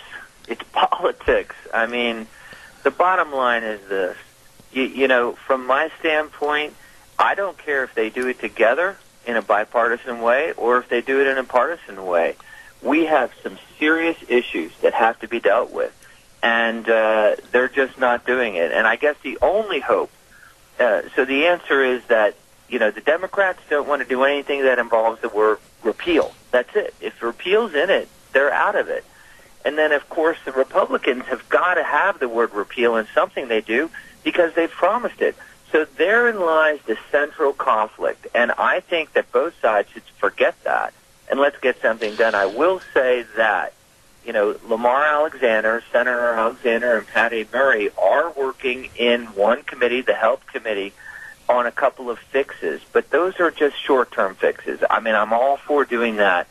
I think they've got to come together and have real reform, and I believe politics over the word fix or replace and repeal is really what's at issue there. Doctor, I'm going to say this, and again, you can agree or disagree with me, but the more I see, and I agree with you on the politics of this situation, everybody's afraid to put their toe in the water because it might rankle somebody else and cause a big problem. But I see collusion. I see a great big collusion between the Republicans and the Democrats for the ultimate goal of forcing and coercing a single-payer unit. Am I wrong? Well, I think you're wrong on the Republican side, but I think you're correct on the Democratic side. I mean, we now have the Bernie Sanders plan that's Medicare for all. There are other versions of Democratic bills that have been put forward that are buy-in Medicare at age 50, for example, and there's one out of Hawaii that that you're looking at the same thing. So I think the Democrats clearly want to do that. Republicans, not so much. They're probably more interested in repealing something so they can appease their voters. But in terms of single payer, I want to bring up something interesting, and I may be doing a segment on TV tonight on this. Believe it or not, in Canada, there is a lawsuit that is challenging the idea that private insurers could begin to sell in their markets and in Canada. And the reason they're bringing this lawsuit against the Canadian government is because of delays in care. So I think it's pretty fascinating that you have a country, that Canada, that has this kind of system, and they are now facing the challenge to have private insurance. So I think that single payer is not the way to go, but I think on the Democratic side, you are right. That is their agenda. Well, Doctor, though, really, when you look at this thing, 8 years and now almost 9 years of dropping the football, trying to pick it up and dropping it again, I really hold the Republican Party more responsible, and I aim the target at them more than I do the Democrats. That's fine. I agree with you on that. I'm just saying their objective is not single payer. I think they're completely culpable in not having the kind of reform that we know will work. If we can increase competition, if we can allow flexibility, if we can do the kinds of things that we have shown in models that will actually increase quality and decrease cost and get the patient at the center of this care, if we can do some reform that would do those things, they would show that the way of the Obamacare was the wrong way, and single payer is even worse. But they just have not had the right people putting together the right plans, and they have had some trouble with their own party, with the fractious nature of the Republican Party today. So they have failed, and I do blame them. You really are on the same page with me when you say that there needs to be a stimulation of competition. Now, I honestly can't understand how a Republican and or a Democrat could argue the fact that when you have competition and you allow companies to cross state lines, furthering competition, which is a benefit for the consumer, and lower rates and possibly better healthcare policies, what in the world is so hard to understand about that? Well, here's the problem. So, in theory, both will agree, but here's what the Democrats would say on that. Oh, wait a minute, you're creating competition? So does this new plan not have to have all the essential benefits? Yeah, it doesn't have to have them, because we think there's a market for that. No, you can't do that, because, boy, if you sold a plan that didn't have all the mandated essential benefits, then people would buy them, and they wouldn't be smart enough to know that, and you'd be tricking them, and we have to protect them.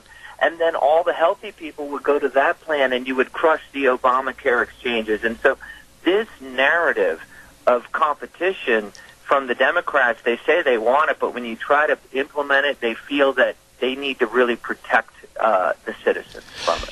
How long a time frame, Doctor, are we looking at before we're backed up into the corner and there is absolutely no hope left? I mean, I'm looking at what I think is the 11th hour on a health care bill, or do you think they have more time to get this thing figured out? Well, from what the people I've talked to, the people I've been trying to work with in different ways, their offices and different things, I believe that the Graham-Cassidy bill is being worked on and behind the scenes, and I think that some version of that, in some way, as a basis, will be coming back at the beginning of next year. And I think that the Republicans will take one more pass at that, and hopefully they will do it in the right way. Boy, it'd be great if they got a couple Democrats. That'd be awesome. So I still have some hope, but I'll put it this way. If the Republicans don't get something meaningfully done on health care, and they're going to have trouble with tax as well, they're going to suffer grave consequences in 2018. So I think you'll see something next year, I hope, and if I have some influence on it, that's the way things will go. Okay, now right there is a key word that you just said. If you have some influence on it. What about people like yourself? Doctors that are out there and understand really what's going on, whether it's Wisconsin, Arizona, New Mexico, or California. Getting doctors involved to help these politicians really understand what are the needs of a good health care bill. Are they contacting you? Are they contacting others? What's going on here? Well, I would say that on the left, many of the doctors, the AMA came out against the Graham-Cassidy, and I would say on the left they're highly mobilized. I'd say on the right, it's really just here or there, one or a couple of people. So what I'm doing is I'm going to be working with some think tanks where we can start to pull some doctors into the policy people, so that that are more conservative leaning or independent, and try to use my influence that way. And certainly I interact with people in Congress.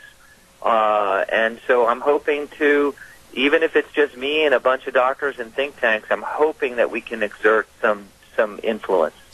The Republican Party is the most fractious party that I've ever seen right now, with the likes of John McCain and Mitch McConnell and many others.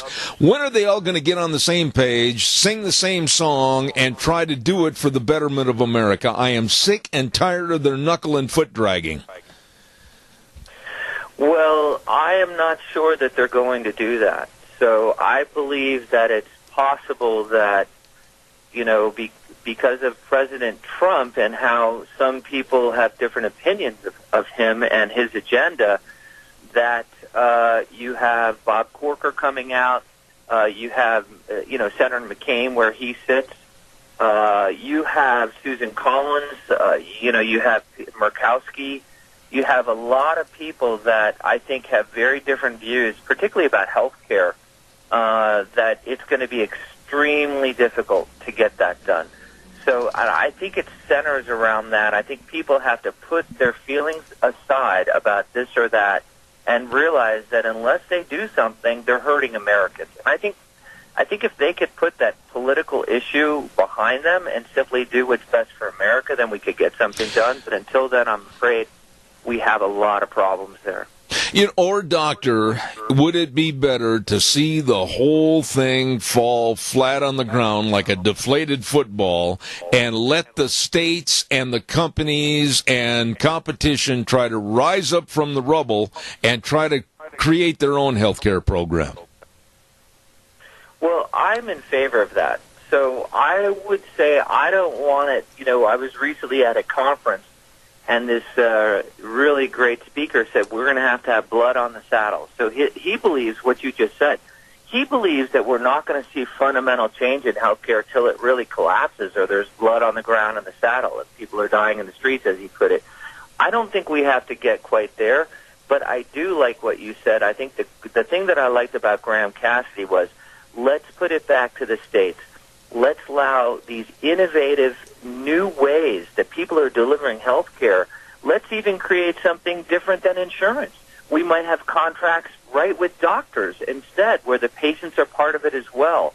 What about MediShare? What about health savings accounts? I think that the secret is in letting and unleashing that innovation. I don't think we have to go to collapse to get that to happen. I'm hoping that the Graham-Cassidy can come around and really have features of that, but be tweaked from where it was.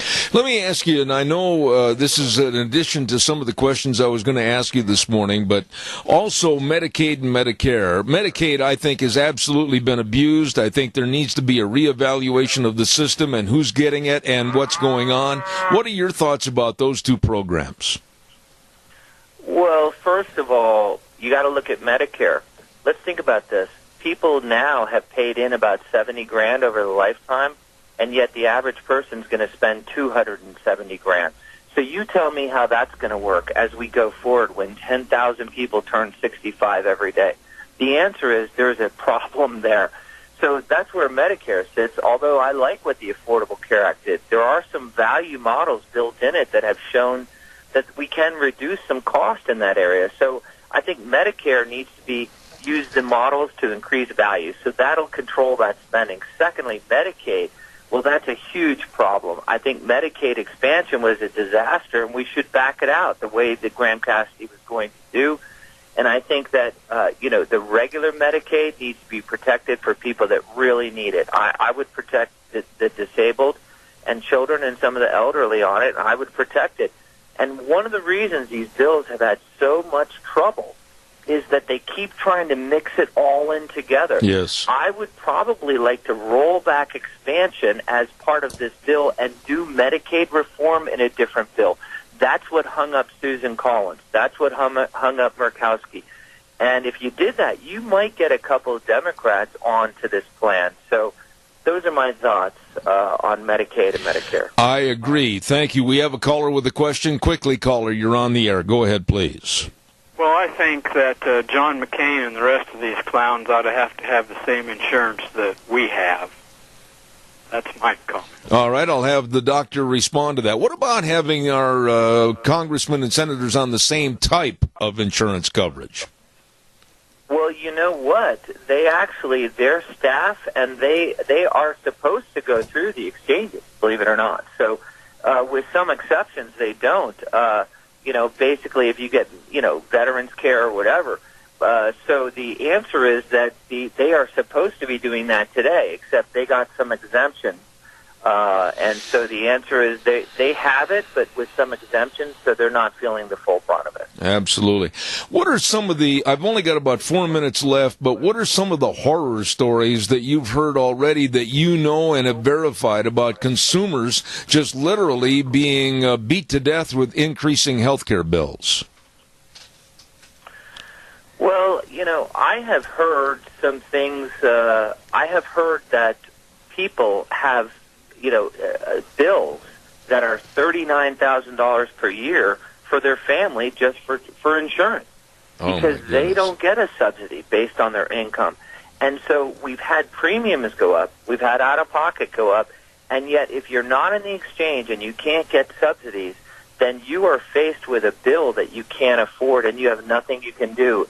And the Democrats don't want to address that person. They only want to address the lower income. I'm fine with helping lower income. But what about people that are just above that level that can't afford this stuff?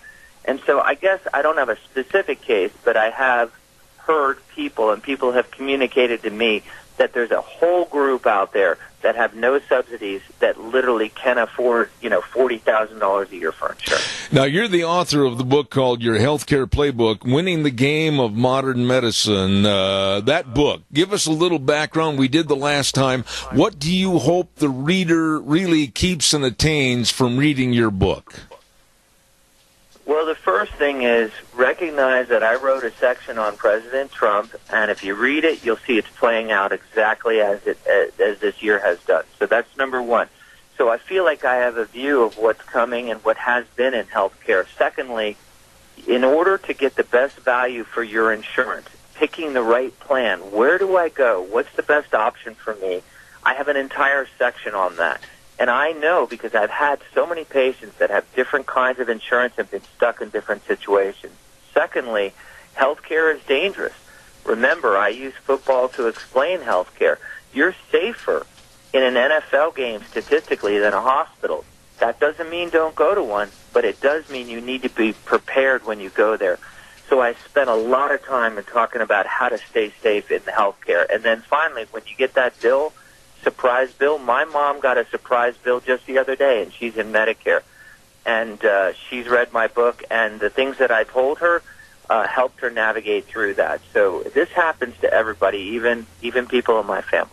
You mentioned earlier, quickly in passing, that you might be on television tonight discussing this. Do you have any ideas to where and when? Well, I've been on Fox Business quite a bit. We're in discussions about something tonight. It's not a definite yet, so keep an eye out. If it's not this week, I'm on quite frequently on Fox Business talking about all these things. So we're talking to them today, and I'm in the New York area, so I may be in studio tonight. All right, sir. Well, I want to compliment you, a physician and National Medical Director of Acute Services for IPC Healthcare, author of the book, Your Healthcare Playbook, Winning the Game of Modern Medicine, Dr. Dennis Durrell. You are welcome here anytime, sir. Thank you for a great conversation. Thank you. Take care, Zeb. All right, sir. I really enjoy having him on the air. He gives a straight shooter approach to healthcare and what's going on or not going on with our so-called leadership in government on both sides of the aisle. And I'm going to watch for him tonight on Fox Business. I'm assuming that possibly would be on Lou Dobbs, so I'm going to kind of keep an eye on that. Calls are welcome. I got time for another call before we have the break, and while I'm waiting for your call, I also want to remind you about the Bennett Boys auction service. Oh, they're going to have a ripping good sale this coming Saturday, the 14th, at the Randy Mitchell Estate Sale, located in Twin Falls at 2521 East and 3707 North of Twin. From Curry Crossing, go west of Twin Falls and then go south 1.5 miles to Windmill Heights, then east 1 block, and you'll see the signs of the big sale from Bennett Boys Auction Service. Don't forget, they're going to have a lot of really nice furniture and household items, an oak bookcase and a maple dining table with 6 chairs and 3 leaves, lawn and garden items, and they're going to have antique beer steins. Oh, I'd like to get a hold of them. And shop equipment and tools like a Craftsman toolbox cabinet set. All of this and more this Saturday at the Bennett Boys, putting on the great big Randy Mitchell Estate Sale. And for more information, get a hold of Joe Bennett at 539-0111.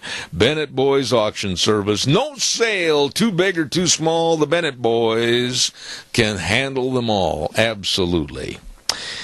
Whew. Coming up next hour, we are going to be talking to Doug Giles, and he is a redneck just like I am, and boy, he's going to tell us exactly what he thinks about all the football players and everything else in the United States.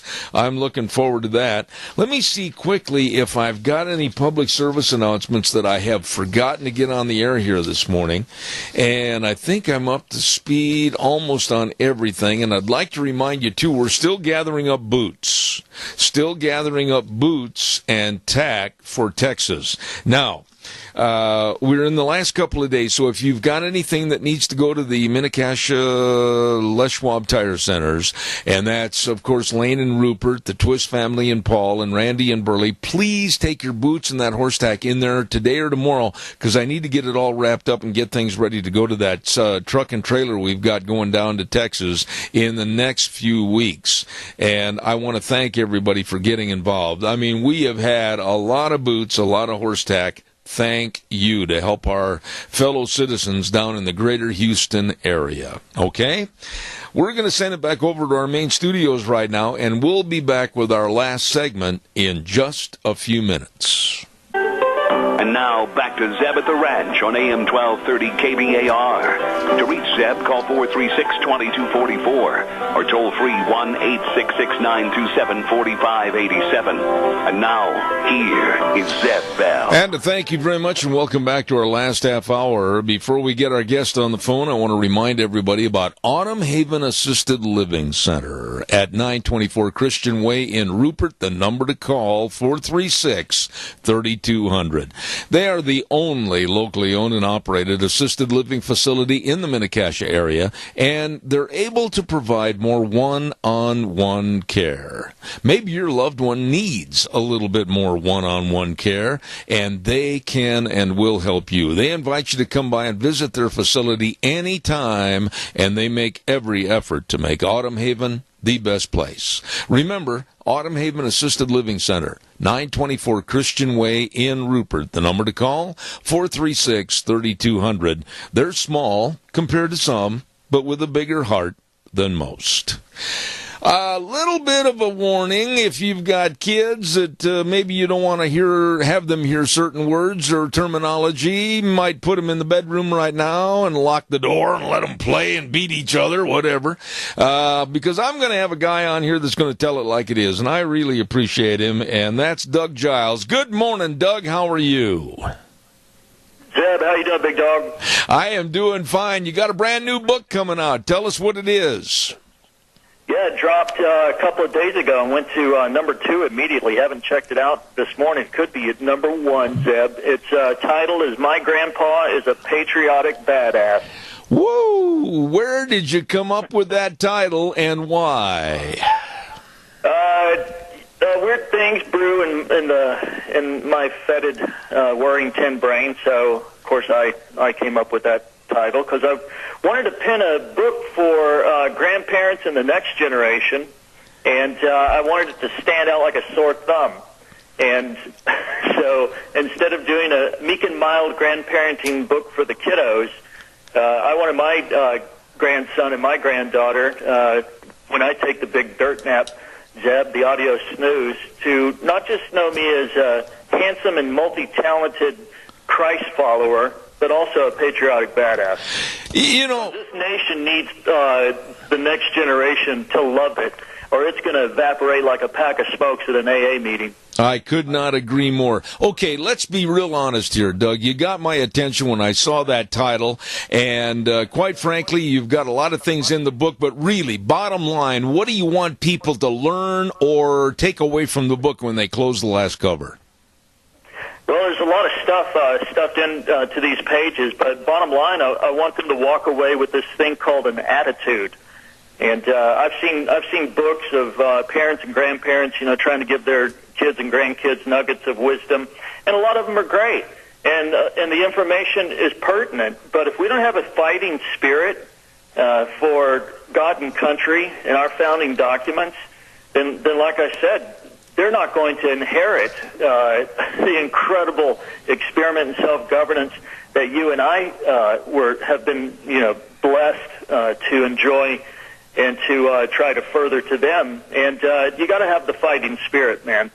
And not only just a fighting spirit for the next generation, but a lot of fun injected into that. So we're not sad, sullen, angry warriors. We're happy warriors, and what we're fighting for is definitely worth it.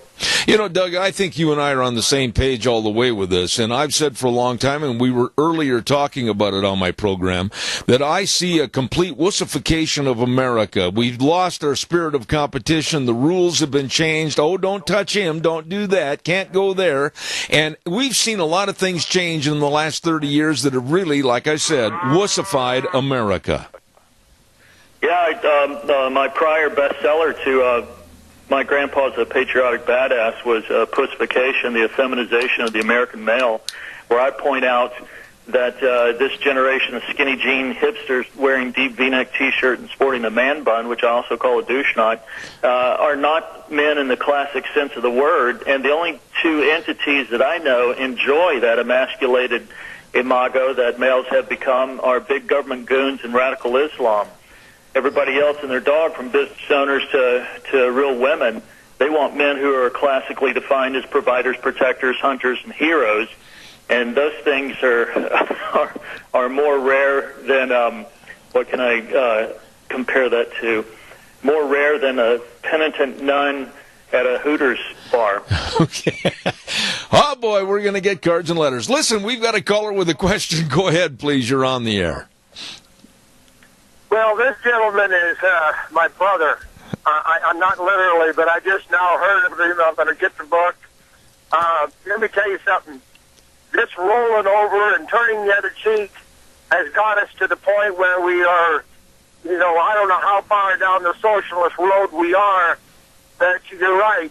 When I look at advertisements on TV, I see men that could be, different genders, or they might be, God forbid, say it, gay. That's my opinion.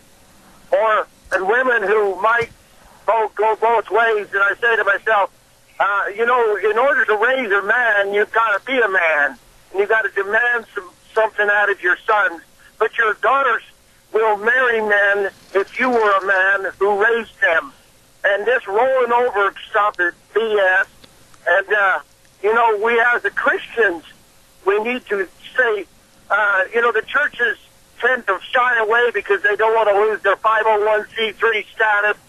Well, I'll tell you what, somewhere along the line we've got to fight back and become men and be men doing it. I'll hang up. I can't wait for you to respond, Doug. I got to agree with him in regards to nearly everything he said, but in particular, the church. The church has become one effeminate, bearded lady, soft-focused Jesus worshipers. And man, I tell you, if you just hand somebody, Zeb, the Bible, and they just take a cursory glance at Matthew, Mark, Luke, and John, and then they look through the Old Testament, read about King David, Moses, Ezekiel, Jeremiah, and all these other prophets and apostles in the New Testament. You don't walk away from that thinking that these guys were spongy little milquetoast guys who could be pushed around. They confronted falsehood in the priesthood and also in corrupt politicians. They were stoned, beaten, drawn asunder, and they weren't these squeamish little weather vanes that tested the wind before they said anything. Jesus was the worst, or the best, rather. You read Matthew 23 and how he just scathingly rebuked first century Pharisees. That's stuff that makes Dennis Miller green with envy. I had a pastor on the other day, as a matter of fact, Doug, and we were talking about exactly what you and I are talking about. And I mentioned to him that I think pastors today and church leaders, there's too much political correctness, and they're afraid. They are absolutely afraid to get up in the pulpit and preach the way it should be preached. Oh, man, they're like bad cars. They should be recalled. Most of them are nutless wonders. They're concerned about, their tithe, which is their source of income, which keeps their mistress happy, and their BMWs in the garage. And they're not people who speak truth to power like the prophets were, like Christ was. Man, if Jesus or any of the prophets or the apostles smelled that you were dealing just an infinitesimal amount of BS, they would come at you. They would do it in public. They'd do it in your house. You have them over for dinner. They didn't care. They were there to make a statement. They're there to stand for God, and they didn't do it with Elizabethan accents either. These guys were tough, man. That's why they killed Jesus. They didn't kill him for telling stories. They killed him because his tongue was dead set against them, and he was exposing them. Let me bring it to current day before I run out of time, and I want to talk to you about this NFL mess, and that's what it is. We have overpaid, underworked, prima donna athletes that are gimme, gimme, gimme, and they want more, and they're literally setting the stage for how things are going to be run and what we have to accept as far as their disrespect for the flag in this country. I've had enough, and I won't even tune them in. Yeah, and Goodell finally got the message, and the message was money. Their money's being jackhammered. But, Zeb, you might disagree with me on this, and I don't think so, but I think we ought to encourage them to protest the flag, the anthem, and the police. And I think we ought to encourage CNN to get behind them and encourage them to do the aforementioned. And here's why. I hope they get on that crap train and ride it right into a political graveyard as the party and the sport that doesn't like the flag, the anthem, or cops. And remember, the DNC in 2012 voted God out of the party because that's when they embraced that, and I think Trump was brilliant to make them embrace it. They embraced their own political suicide in the midterms, and I think in 2020. because they're forever going to be remembered as the party that doesn't like the flag, the anthem, or cops, and that doesn't play well in the flyover state. Yeah, but, also hit this a little bit, Doug. You can see it coming around the corner, and that's the carryover from what these idiots in the NFL are doing over into the NBA season with the likes of LeBron James and Stephen Curry. They're already making the moves towards trying to carry this further. Your thoughts? I think that if they do it, they'll do it to spite themselves, and I'm all for it. I've given up on them, the NBA and the NFL, a long time ago. They're just an entertaining leftist branch of the Democratic Socialist Party. I mean, you try to honor the cops like the Cowboys did after 5 police officers in Dallas were slaughtered by Black Lives Matter racists. Oh, you can't do that. Try to honor the people that were killed in 9/11 on the anniversary. Can't do that. Hey, you want to protest America, the flag, and the police that guard you while you push a ball around for millions of dollars? Go ahead. We love that. The George Soros is funding their Players Association, and I'm telling you, people, the more you watch them, the more you give money to the enemy who's decimating our nation. Let me ask you this, though, and I respect you for your book, I respect you for your stand, and I respect you for really standing up and saying, hey, come on, if you want to throw darts at me, I can take it. I like your attitude, and I hope that I'm somewhat of the same. But has this society gone too far, in your opinion, to turn this bus around, or where are we? Yeah, again, I think that's predicated, Zeb, on the fighting spirit that's currently in people who, dig this grand experiment in self-governance, our founding documents, whether we're going to not put up with their crap or if we're going to lay down and curl up in a fetal position and wet our big diaper.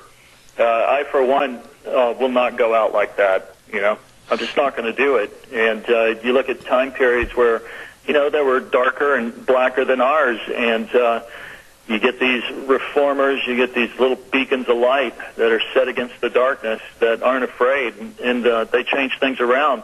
And I think Trump's one of them, man. I mean, he's completely unorthodox. He's got a weird hairdo, but he's absolutely 100% about making America great, and he's fearless in the face of the media and these big NFL moguls in Hollywood. He doesn't care, man. And nobody saw him on the horizon, but he's sure resounding with the general public.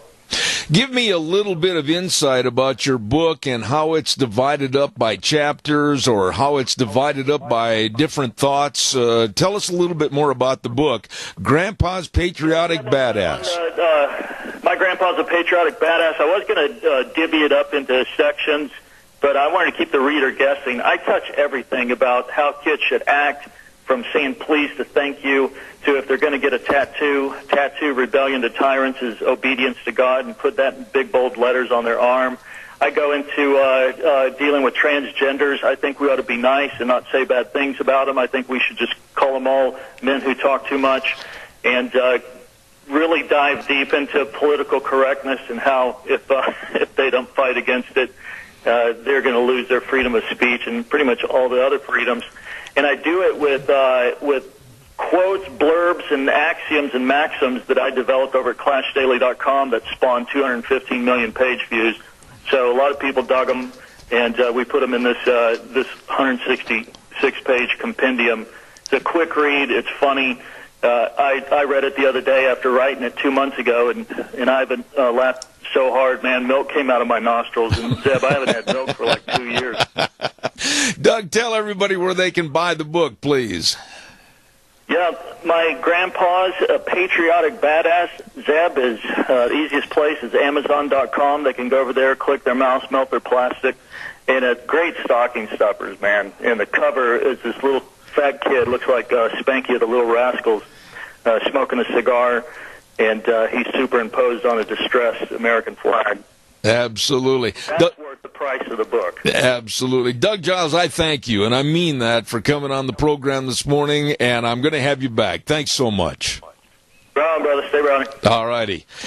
Doug Giles, and a lot of people might be offended by the title, but, hey, he's got some good ideas, and he absolutely got my attention. And the book is called My Grandpa's a Patriotic Badass, and he goes into how we really need to turn America around and reinstill some of the old values. Okay, calls are welcome, 436-2244, 1-866-927-4587. I just had a mental image of some people going, what? What did he say?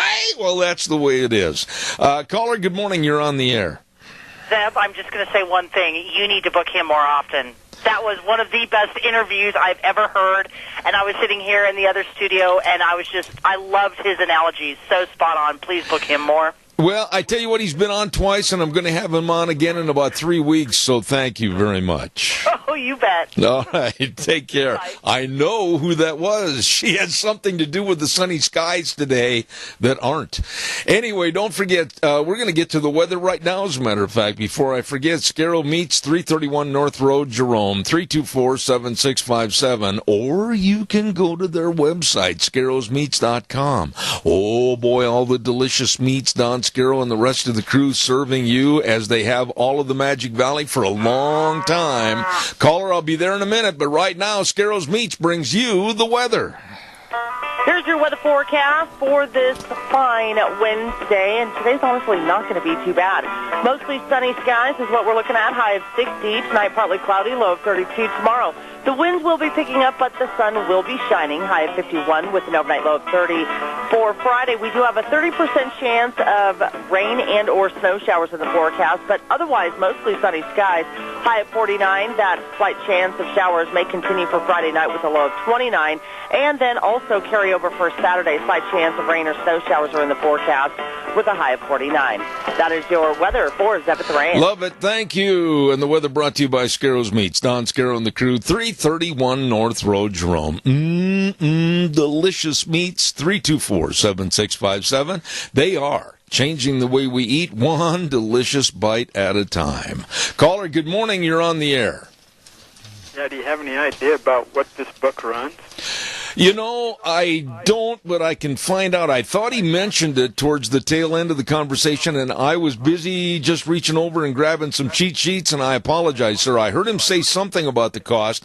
I will find out, and I'll get that on the air tomorrow. How's that? Well, I was just thinking, be a good Christmas gift for a bunch of, coming from a grandpa. Well, he said that at the beginning of the conversation as a Christmas stocking stuffer. And you know what I liked about him? And Wheels, we're getting a lot of feedback. Watch that over there. I like the fact that he told it like it is. A lot of people are going, oh, we can't say that. Well, you know what? He told it like it is. And you know what? That's what I wish a lot more people would do in America. Instead of covering it up and being afraid to step forward to the head of the class and really tell it like it is, this man stepped forward. I like that. Yeah, it's funnier, Jack. It was good. Okay, sir. Thank you very much. I appreciate it. Doug Giles. I ran across Doug, I don't know, about a month and a half, 2 months ago, and called him up and said, hey, can you come on the program? And what you see is what you get. What you hear is what you get with Doug Giles, and I respect that. And I'm going to have him back in about, like I said to Gina, about 2 or 3 weeks. So count on that. Calls are welcome and appreciated. 436-2244, 1-866-927-4587. I'd like to hear your opinions. And, oh my, I'm going to go get that book. As a matter of fact, I'm going to try to get that in the next couple of days. Read it, share some of it with you, and then have him back.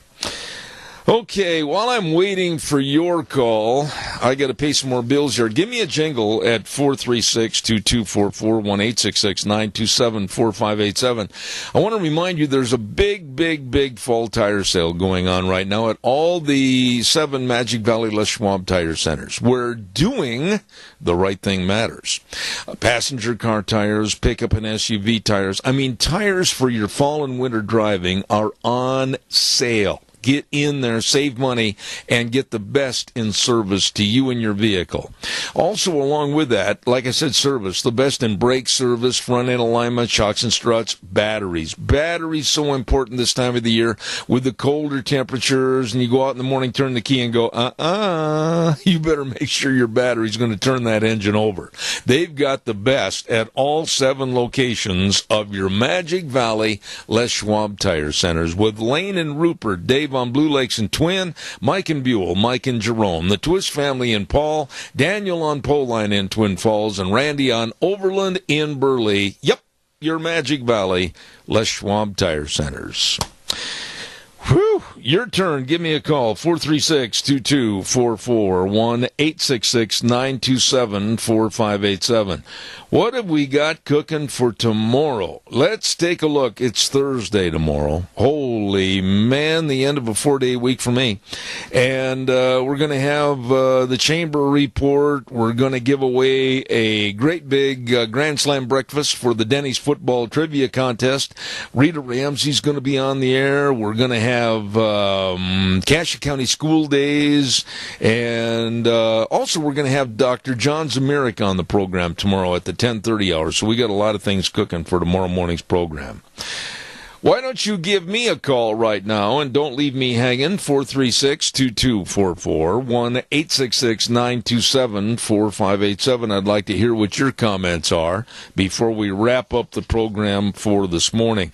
The California fires, I don't know if I had a chance to talk about this earlier or not, but of all the devastating fires and bad storms and everything, this looks like it is going to be one of the most devastating for the state of California.